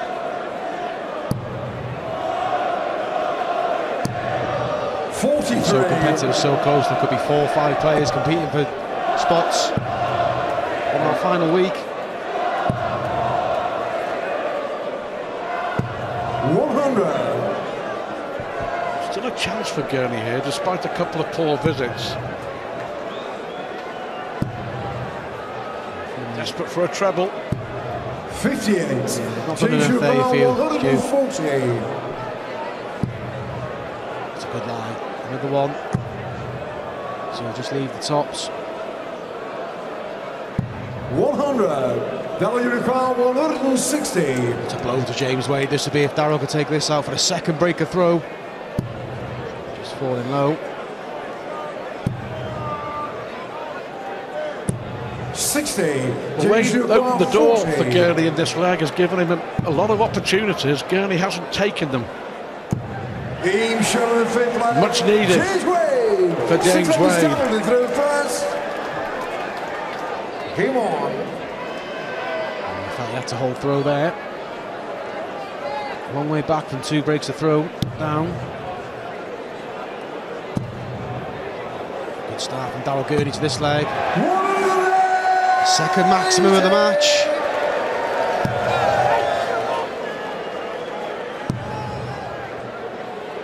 Yeah, I mean, you 83. Of course, the career-changing victory a couple of years ago in the World Grand Prix to win his first major, but for me, very much a defining moment was winning that Players' Championship, beating Michael van Gerwen in the final, and there may well be a defining moment here in Liverpool tonight as well. 6 perfect darts. Chance of the 9. 100. W require 141. Here we go. Just falls low, but he's just got to concentrate, set up the shot. Get this leg on the board. 65. Yeah, beating Van Gerwen in that final, for me, it just signalled that A, he wasn't a one-hit wonder, but B, he's here to stay in the top echelons for many a year. Yeah, without that. I was impressed with his defence of the Grand Prix as well. He lost out in the semi-finals, but took out some big wins, beating Gary Anderson 3-0. He was under pressure in the first round against John Henderson, but he showed he could deal with the pressure of being a champion. That's why he's up in top 3 in the world now. 83. W requires 20. Game show the 6th leg. Daryl Gurney. Great leg from Gurney. Game on. Yeah, the 9 darter went a begging, but at the end of the day, the objective leg on the board and restores that 2-leg lead. 140. There's little doubt that over the past few months, maybe 6 months, maybe more, that Gurney has just tempered down his emotion on the stage as well. We know he wears his heart on his sleeve, 100. and he can give it large on the stage as good as anyone, but for me, he refocused, and the different strategy, 134. concentration, not letting off as much steam, has coincided with him getting better and better. Yeah, he channels it in the right way now. You've got to use that emotion at the right time, and I think Daryl needs that in his game. It's part of his game, but yeah, like you said, he's reined it in, and I was impressed with him sort of the middle part of the year last year. He had a real rough sort of July and August. He wasn't happy with the way he was playing going into Blackpool, and he was rather fortunate to win his game there, and he's concerned about his form, but he just took stock of it. He had the August off and then refocused, practicing, and then wins the Players' Championship, wins the Euro Tour this year, and looking to gain a spot in the top 4 of the Premier League. So it's the top players recover from blips. Daryl had one of them last year and he recovered. As with James Wade, we illustrated he missed out on the Premier League, but he recovers, wins tournaments and gets himself back in the limelight. Well, how about this, to be in the limelight? 123. Well, not the best attempt, he knows that. Yeah, just tempering those emotions for me has made a huge difference for Gurney. Same target for Wade. Different result. It's a big dart. Gurney waiting for what would have been a significant break of throw. A real good dart, because Daryl would have been in the background thinking James made a mistake here, elected not to go the bullseye route, but He made his decision early, and when you do that, you've got to stick to it. And James did that and hit that bullseye. So we're back to within 1.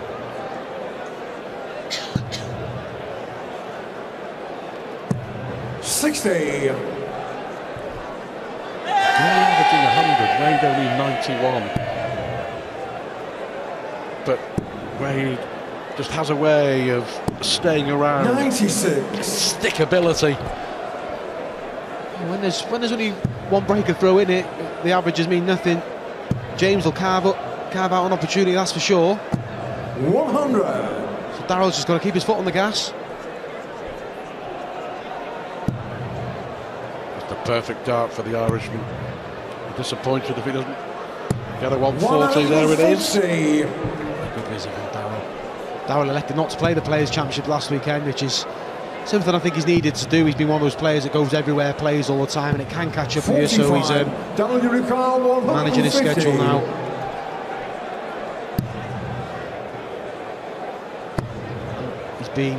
He's in all the World Series events as well, so he's going to have a busy year. So he's got to map out his year.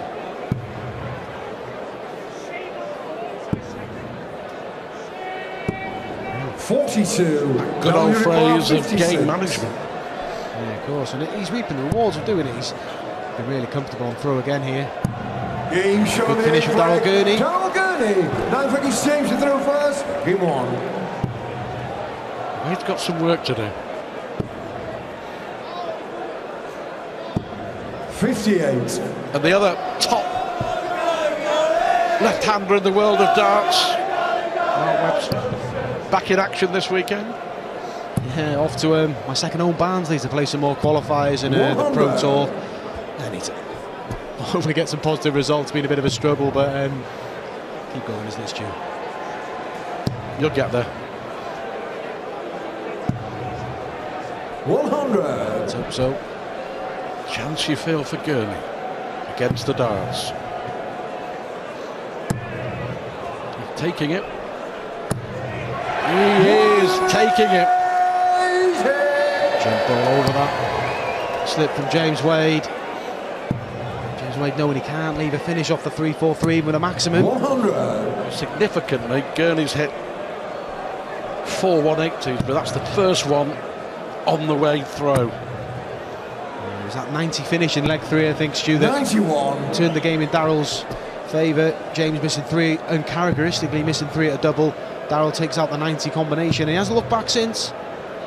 And looking for that double breaker throw. 140. Daryl record 130.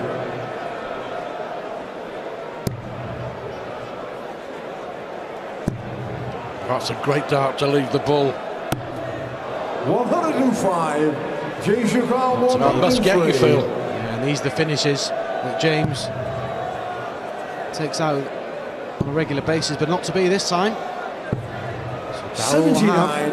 Daryl record 2 darts. 25. He should get 2 darts to lead What 6-3. an opportunity.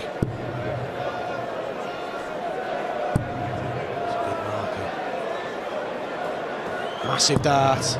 9. What an opportunity to lead 6-3 with 2 breaks a throw. James Wade throws in 1 again. How telling could that miss be from the end of this matchup? 3 darts if you include the bull. Missed for a 6-3 lead, and you have to say, absolute control in this match. 77. Costly. But how costly?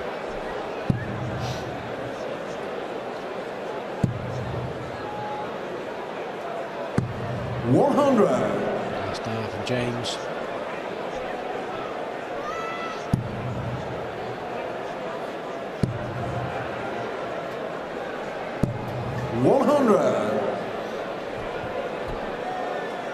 Yeah, 10,000 here in Liverpool for the Premier League. Record-breaking crowds again in 2019. 99.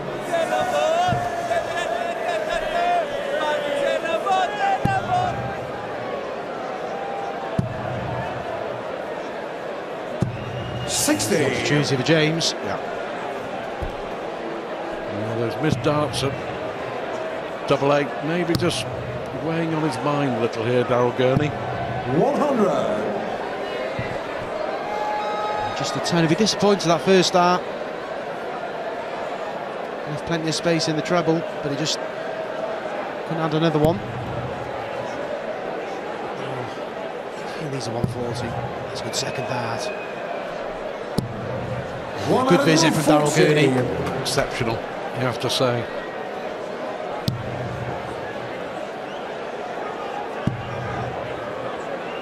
Same equation, same result. Daryl 124. Great 140 from Wade. Gurney knows he should have been throwing for 7-3 here. Could end up being 5 apiece. 92. James requires 62. We knew James would carve out an opportunity, and here it is. Treble 14. 8 for tops. To level up the match, and he does so.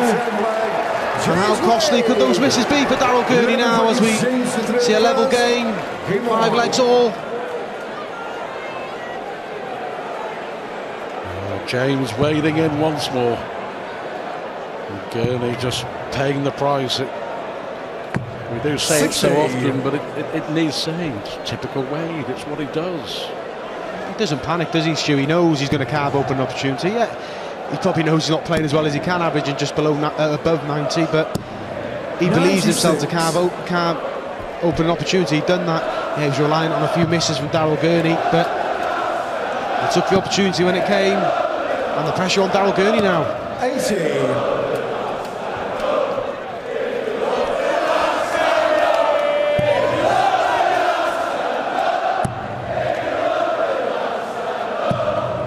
Yeah, too many scores of 60 for Gurney in recent legs.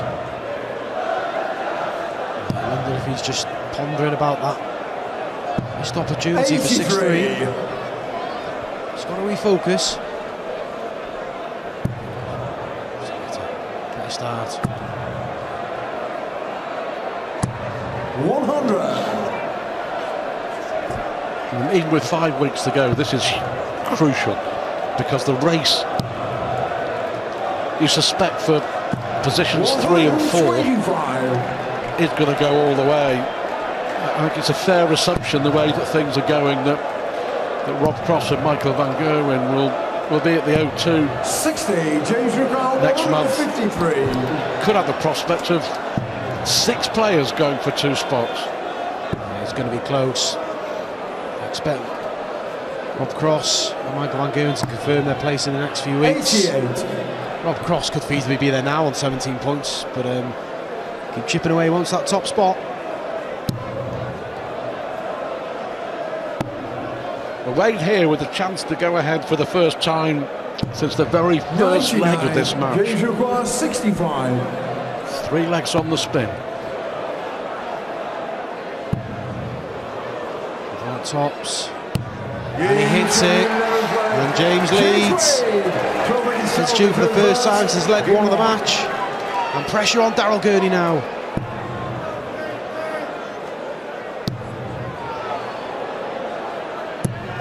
Dealing with the pressure, the 5th 180. Remember, he knows that he should have been throwing for a 7-3 lead. But at the moment, he's scrambling now to stay in the match.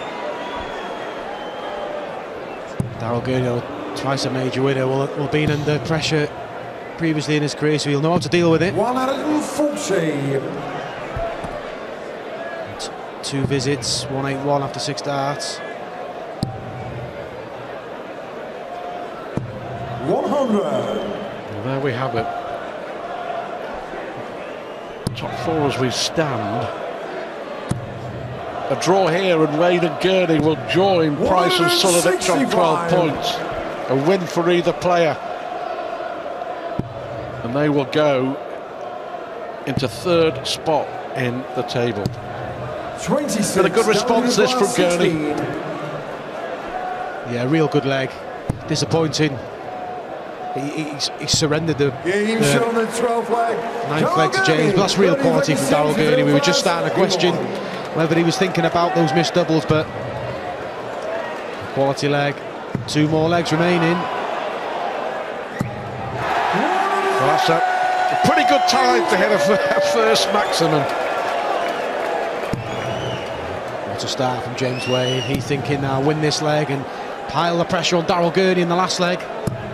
135. Response from Daryl.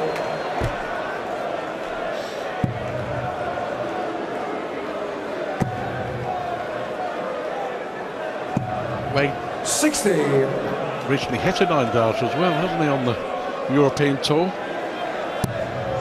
He did, yeah. It was in a game he lost to a gentleman with the surname Webster. 58. Fortunately, it wasn't me.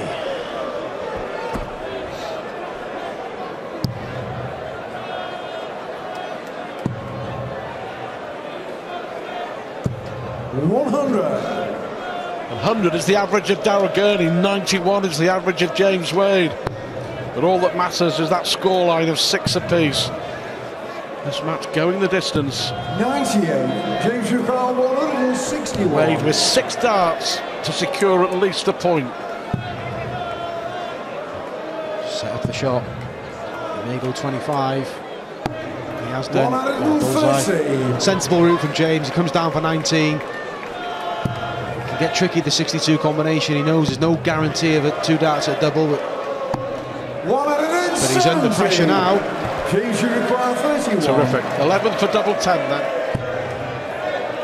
For a point. And a priceless point. It may well turn out to be. Over to you, Mr. Gurney. Game on. 10-point difference in the average in favour of Daryl Gurney, but he needs to win this leg to get a point. And what a start from Daryl Gurney. He's responded superbly since the disappointing 9th leg when he missed those opportunities to get that second breaker throw and put daylight between the two. 60. The mark of a champion, the way he's responded.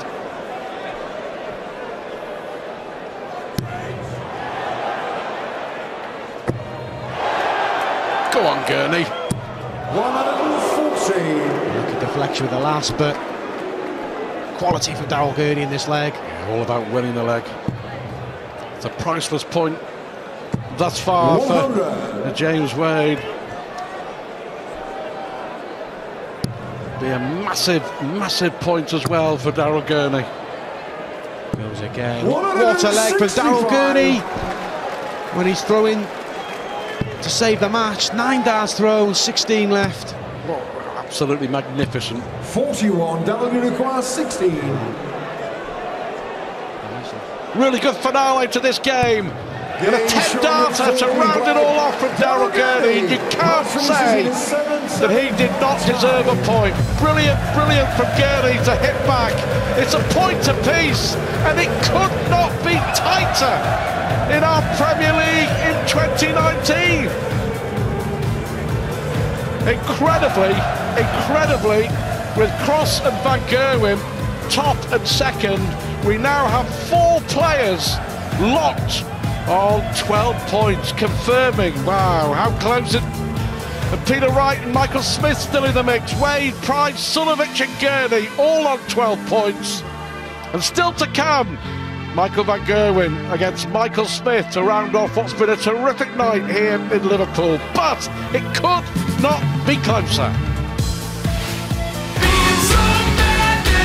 So good. Being so bad never felt so good. I don't wanna be the villain of the beast, but being so bad never felt so good. Being so bad never felt so good.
Win for Gerwyn Price over Mensur Suljovic, A5 as well.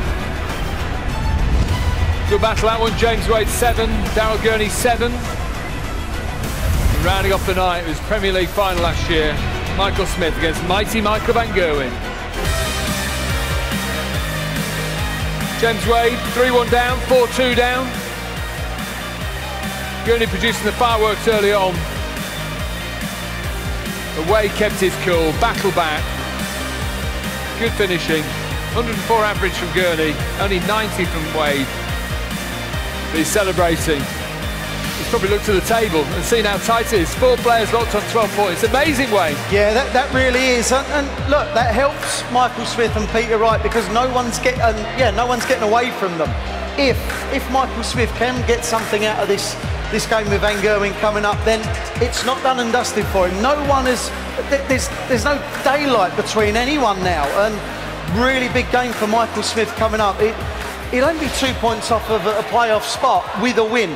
Okay, it's against Michael van Gerwen, it's a big ask, but it's possible. Can he do it? Of course he can, but he's playing better in my opinion. He played well against James Wade a few weeks ago, played well last week, and he's not getting much for these performances, and he played well at the weekend, got beaten by James Wade in a final. So things are on the up, but he's got to do the right things at the right times. That's what Michael van Gerwen says a lot, but he's right in saying that. Michael's not had it, Michael van Gerwen that is, has not had it all his own way, but he finds a way, doesn't he? Which is why he's topped the league 6 years running. I think it's going to be an exciting game, probably down to the last leg, but to say Van Gerwen's going to get beat is a bit of an ask. Van Gerwen, top of the league last 6 years, but not top of the league right now. No, and he's got a win to just keep contact with Rob Cross, who's doing everything right. And what he is doing, when he's playing well, is knocking his opponent backwards and backwards all the time. Peter Wright hung him really well tonight, but he just couldn't get near him. And what Rob Cross is doing is leg-on-leg pressure of an opponent is what Van Gerwen does. And eventually they break. They all break in the end. And I think Cross at the moment is doing everything he needs to do.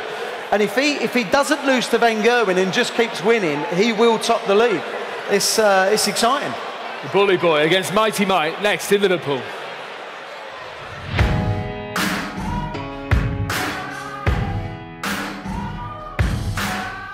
There's a moment in your bones when the fire takes over.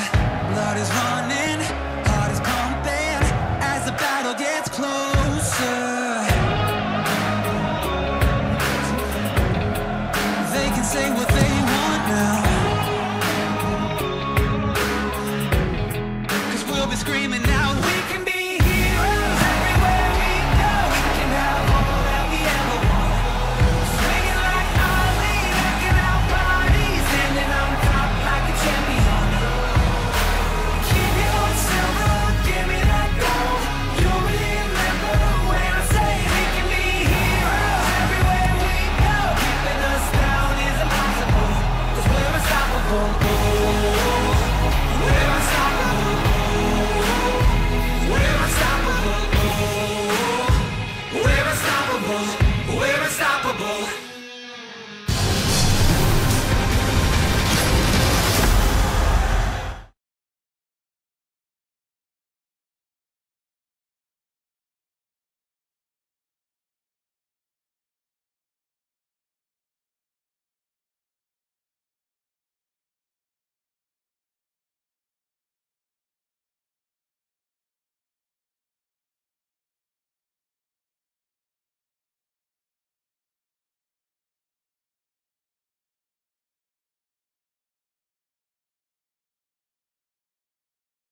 Michael Smith. Oh my!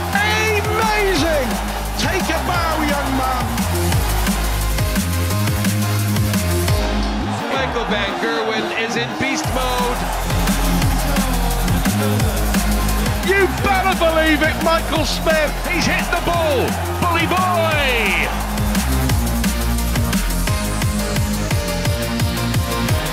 Oh my.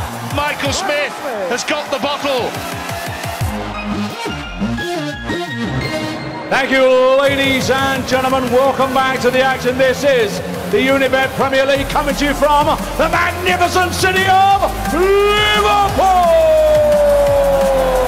where it's time to meet the players. Ladies and gentlemen, a Premier League and World Championship finalist and the former World Youth Champion, the Bully Boy, Michael Smith!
And gentlemen, time to meet the world #1, the reigning and defending 4-time Unibet Premier League champion, and ladies and gentlemen, a 3-time champion of the world,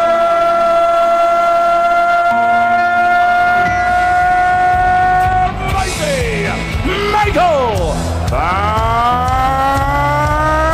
Gerwen.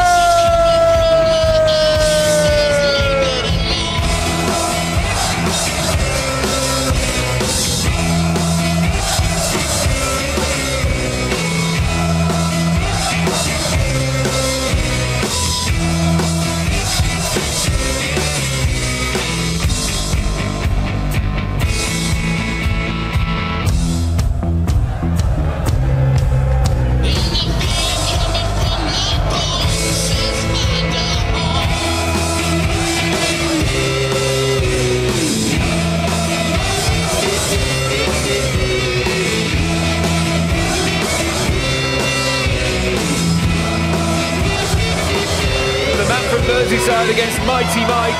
Michael Smith needs to win here.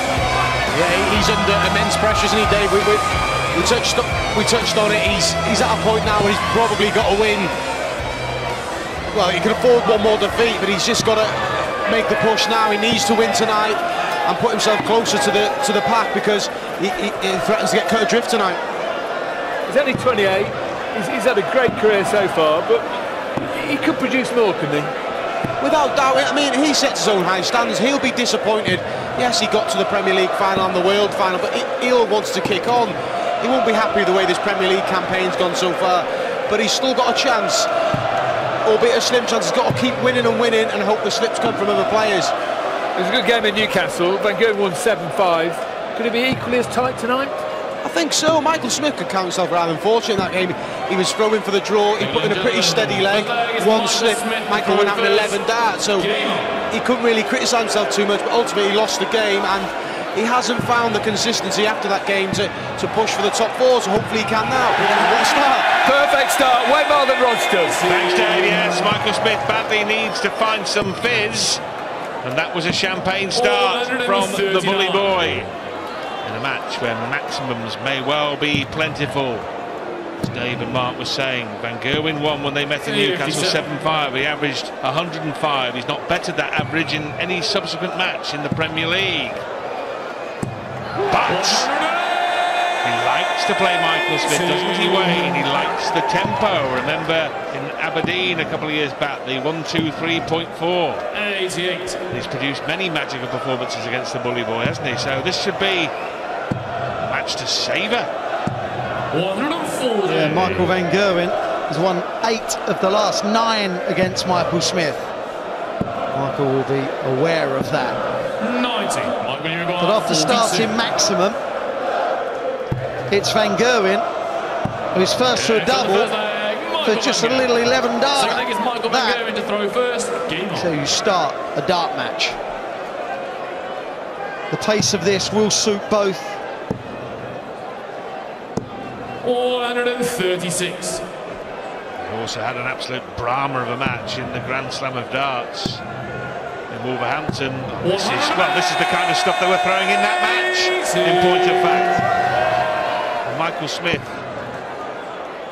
missed a 160 out, didn't he? Missed tops for a 160 to send it into a last leg, and he missed that. Van Gerwen went out, but it was an absolute blockbuster of a match.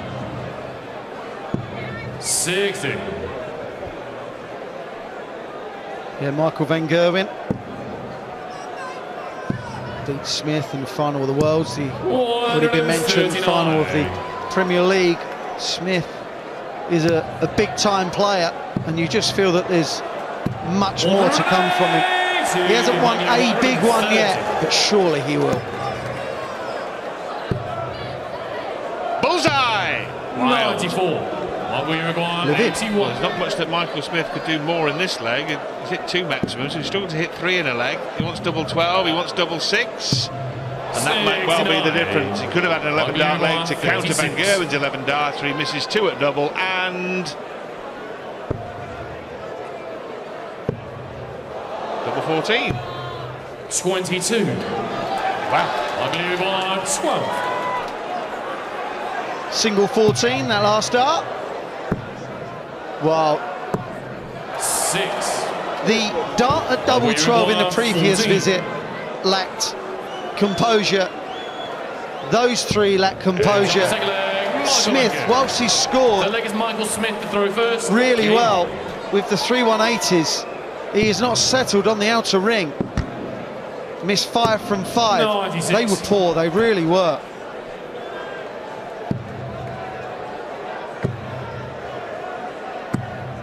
Yes, it could have been an 11 dart leg for Michael Smith. In the end, it was a leg he lost to a double 7 from Van Gerwen. It goes 2 up. 134. It's second here in Van Gerwen against bottom of the remaining runners in Michael Smith. Despite that, though, he's only 4 points off the playoff spots. If he were to win, it would really close up. Van Gerwen can go to within a point of the summit if he wins this match, so he'll be a point behind Rob Cross. Brilliant from Smith there. 140. 60 for tops. Oh yeah, I'll fancy him for this. Oh 61. Wow. The composure again, Rob. 22. You're not having much luck, are you, when you're calling in shots this evening? Well, it's them. They're rubbish. There's nothing rubbish about that as Van Gerwen nails the bullseye. 122 out. Michael Smith has now missed 6 at a double. And Michael van Gerwen has punished him to the hilt. Yeah, he's been in control of the last 2 legs, really. OK, that was a magnificent finish. But Smith really giving himself opportunities and not taking them. And Van Gerwen will boss you if you let him. He will try to annihilate you if he can. And he's 5 in. Oh, if that 57 would have gone in, I'll tell you, he'd have fancied that. Well, you mentioned the 123.40, Rodri. What about a 121.47 right now? 134. As it creeps up to 122.25. Racing against the clock here, Van Gerwen. 119. Michael required 48. 16. There it is. Michael Van Gerwen. Well, a second 11 darter for Van Gerwen. He's bookended the match, hasn't he? The first and fourth leg, with superb 11 darters, but the sandwich there in the middle, Michael Smith should have won both those legs. He hits a fourth maximum. We've had 6 already in the darts match. Loving Smith's attitude here. 59. Well, he was sick as the proverbial parrot last week, wasn't he, in Belfast, Michael Smith, when he averaged over 100 and only drew with Peter Wright. He really should have won. He was absolutely mortified that he hadn't put Snakebite to the sword. Well, he should have had Peter twice in this Premier League, and it was draws both times. But Smith has been improved in recent weeks. The points tallies, well, the points tally doesn't really say that, but I can assure you the performances have been better. He's averaging now 112 to Van Gerwen's 117. This is brilliant. Surely this time there'll be a leg on the board. Tops. In it goes. Michael Smith. After 7 missed darts at double, Michael Smith finds the outer ring. It's a leg on the board. 4-1 to Van Gerwen, although on the balance of play the match is much closer than that. These two have met in the league phase 4 times. 98. 7-1 to Van Gerwen, 7-1 to Van Gerwen, 7-2 and 7-5 to Van Gerwen. He's absolutely railroaded Smith. We know he beat him in the final as well. So it's all gone MVG's way in the Premier League so far for him. But if Smith carries on playing to 108 average, then who knows what is to come in the next 10 minutes or so. Van Gerwen settled down now, averaging 116. 81. The pace of this is brilliant.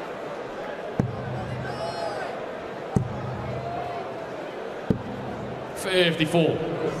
Yes, they did create the most entertaining contest, these two.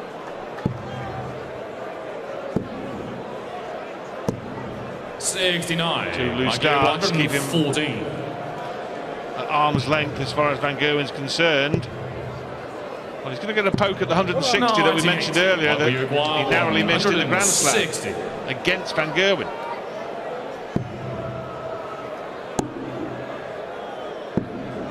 He's looking for ball to leave tops for 5-1. Just moving over. What a dart, what a great dart. So leg is Michael Smith to throw first. Really was, wasn't it? Created the angle, crafted the opportunity for himself after the initial dart's flight was blocking part of the bed, and notched another leg, and notches another 140 as 5th of the match to go with 2 maximums. Michael Van Gerwen, far and away his best performance of the 2019 Premier League. 140. Yes. He converts this into a win. He'll go within a point of Rob Cross, who he plays next week in Cardiff. So a 7th consecutive first place finish, very much still in Michael Van Gerwen's hands. If he wins all his games, he'll finish top. But the same can be said of Rob Crosswain. Indeed. It's good to see Daryl Gurney play so well against James Wade as well. That was his best performance of the season. Tops. 67. I'll give you 134. He mentioned it last week, Michael Smith, about not finishing games off. Well, I've got to say, his doubling tonight hasn't improved. He looks out of sorts on the outer ring. He's missed 9 out of 10. Well, that's kind of not. No score. That's not really his own fault. 76. I know. Well, he's hit 1 out of 13 now, but those 3 were unlucky. And Van Gerwen makes him pay. He goes 6-1 up. Michael Smith cannot believe his luck. Game on.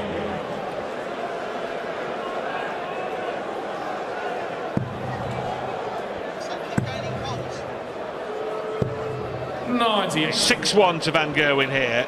Smith could argue that he could have won legs 2, 3 and 7. 134. But he lost all 3 of those. And he's pretty close to losing the match as well here. 139.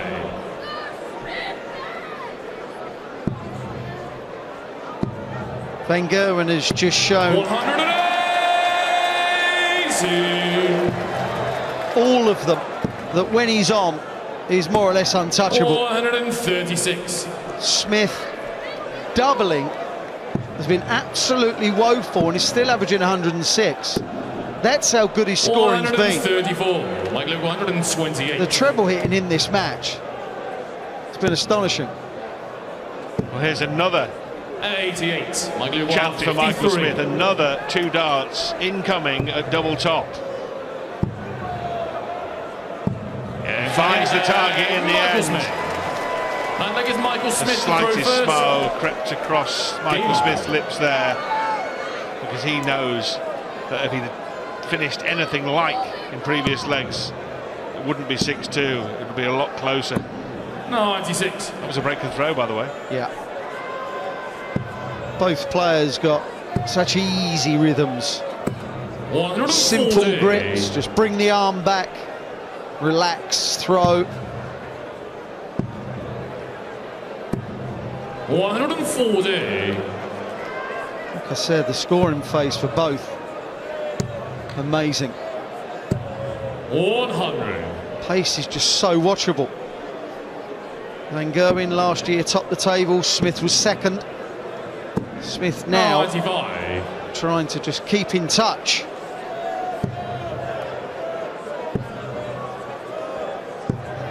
Might we require 170. Well, this would make things interesting.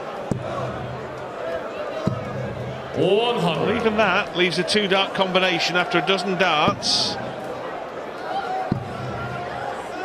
Just to keep Michael Van Gerwen up to his work. Might we require 70.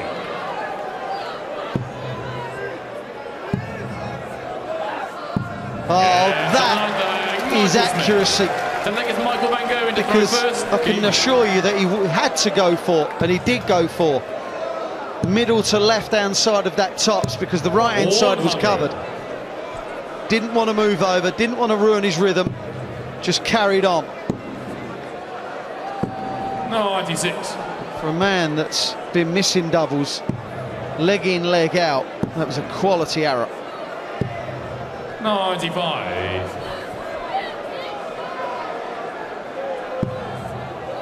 Well, there is the difference, and that really is. 58. Scoring side of things, it's been a tight contest, but doubling wise, 99. been MVG.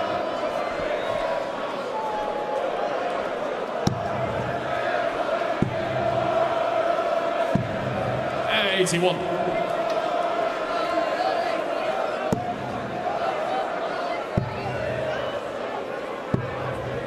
$131. If Michael Van Gerwen goes ahead and wins this match, he will be on 16 points. Rob Cross will be on 17. 76. And then there'll be a group of players on 12. Left leg is Michael Smith to throw first. Game on.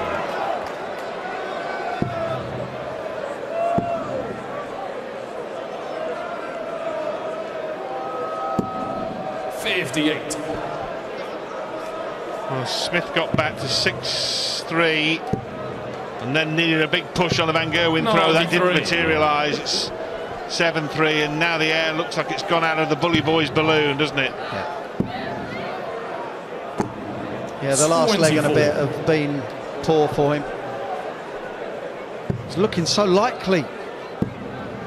You have an off patch against this man. 99. He'll normally do you, get you done.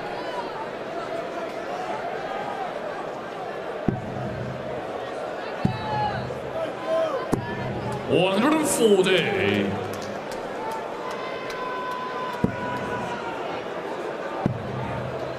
Another treble. 139. Yeah, look at that. Look what it means to him. Just to leave the big fish. Well, he'd enjoy finishing off with some fireworks, wouldn't he? The Dutch showman. Not tonight. Yeah, that's his MO. Once he misses the first 16, it's a 20, always goes 57-57. 87. Michael, you require 80. 60. Got to move over, I think. He's not moving at all. Oh, that is absolutely majestic.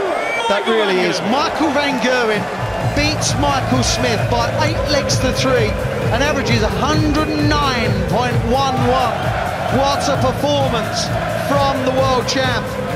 He's now just 1 point behind Rob Cross in the league table. He's kept close order by beating Michael Smith, and Michael Smith disappointed, as you can well imagine, averaging 100.42, but it was a tale of the outer ring, it was a tale of the doubles. Michael van Gerwen only missed 5 darts at a double from the 13 he had, and Michael Smith missed 13 of the 16 he had. That's why he got beat. Michael van Gerwen wins by 8 legs to 3. Breathtaking from Van Gerwen, 109.11. High checkout 122, 62% on his doubles, just at 2 180s. 6 140 pluses. Even Smith averaged 100.42, but his finishing was disappointing. Van Gerwen 8-3 over Michael Smith. Let's hear from him now, talking to Rodston. Michael, really well done, well played, an average of over 109 there, which is your highest in this year's Premier League. Your previous best was against Michael Smith in the first meeting with the two players. You obviously like playing Michael, the tempo suits you. Yeah, of course, the tempo suits me, but also Michael is a phenomenal player, and he pushed me to the roof all the time. It's a pleasure to play a guy like that, because he's so fresh, he wants to perform, and yeah, then to do also well, that takes a lot of energy, but I think I managed to do well. I was a little bit lucky early on in the game, but I think my finishing was phenomenal. I did the right thing at the right moment in the game, and that made me win this one. Yeah, good point, because in the second and third leg he missed darts at double, but you took out the 1-2-2 on the bull, and that made all the difference, didn't it? Yeah, the 1-2 on the bulls, I made a huge difference. I hurt it in really much. I know, because I'm a dart player, I know what it feels like, but this is a nice thing, you know what I mean? From this perspective, I can look forward on the tour. Good performance, good average, and looking forward to play again. Yeah, one final quick question. Next week, you're a point behind Rob Cross. You play him in Cardiff. Looks like a very important game. Do you treat that as a very important game? Every game in this Premier League is important. Of course, against Rob is also important. I'm going to break his little run. Come on, we have to do it. We look forward to it, Michael. See you in Cardiff. Thanks for talking to us. Thank you very much. He's excited about that already. We are too. They collide in Cardiff. He'll be there for a long time, taking the selfies. Sign the autographs. Make sure you give that phone back, Michael. He's got a reputation for nicking them. This is what we've seen tonight. Rob Cross, 8-5 over Peter Wright. Gerwyn Price, 8-5 over Mensur Suljovic. 7 apiece between Wade and Gurney. And Van Gerwen, 8-3 over Michael Smith. Let's have a look at the league table. Fascinating reading. Top 2 collide next week. Rob Cross, Michael Van Gerwen, 17 and 16 points. James Wade, Gerwyn Price, Mensur Suljovic and Daryl Gurney locked on 12 points. Rod's joined us on stage. 4 players locked on 12 points. It's a great running, isn't it? I think it's fantastic, David. It really is boiling out to a brilliant last few weeks in the Premier League, isn't it? And then the top 2, we've got Cross playing Van Gerwen next week, and that's going to be so exciting as well. So it's going to go down to the last week, I think. That match next week is going to be phenomenal, isn't it? It's great when there's no positions sewn up. Normally by this point you're thinking, right, Michael van Gerwen, all he has to do is win a couple of games and that's top position for him. Not this year. And then you look between sort of 3, 4, 5, 6, 7.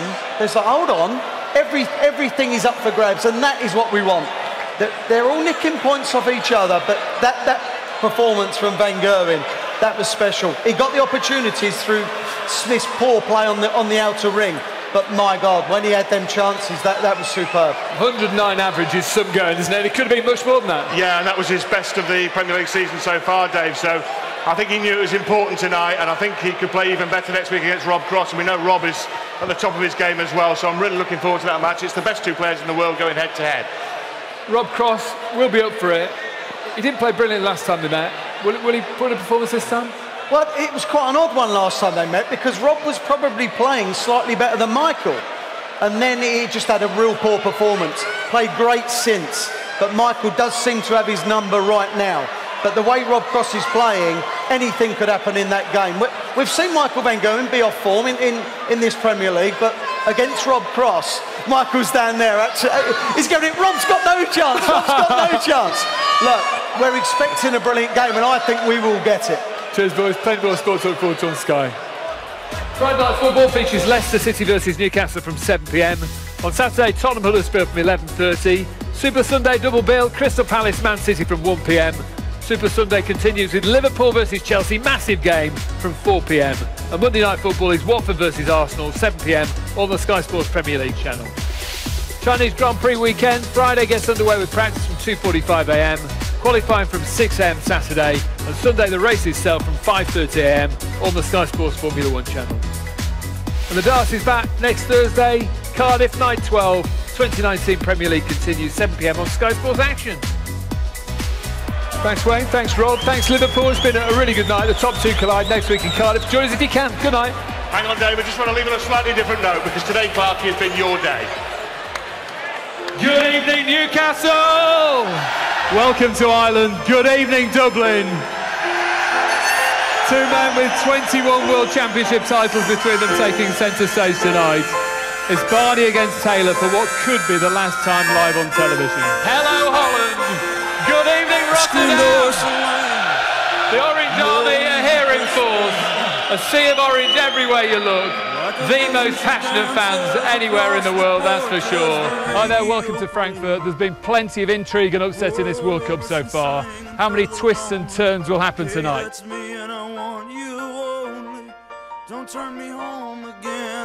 Liverpool, are you ready for darts?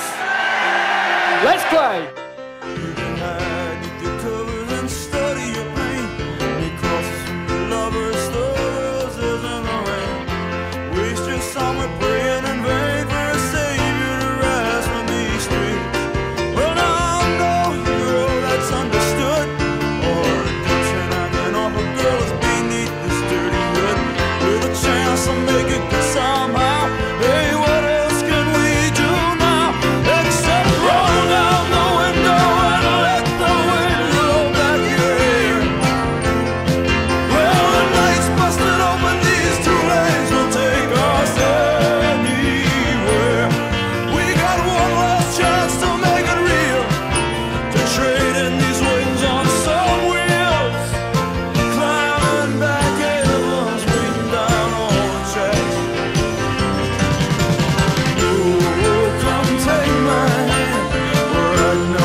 Sky Sports. Feel it all.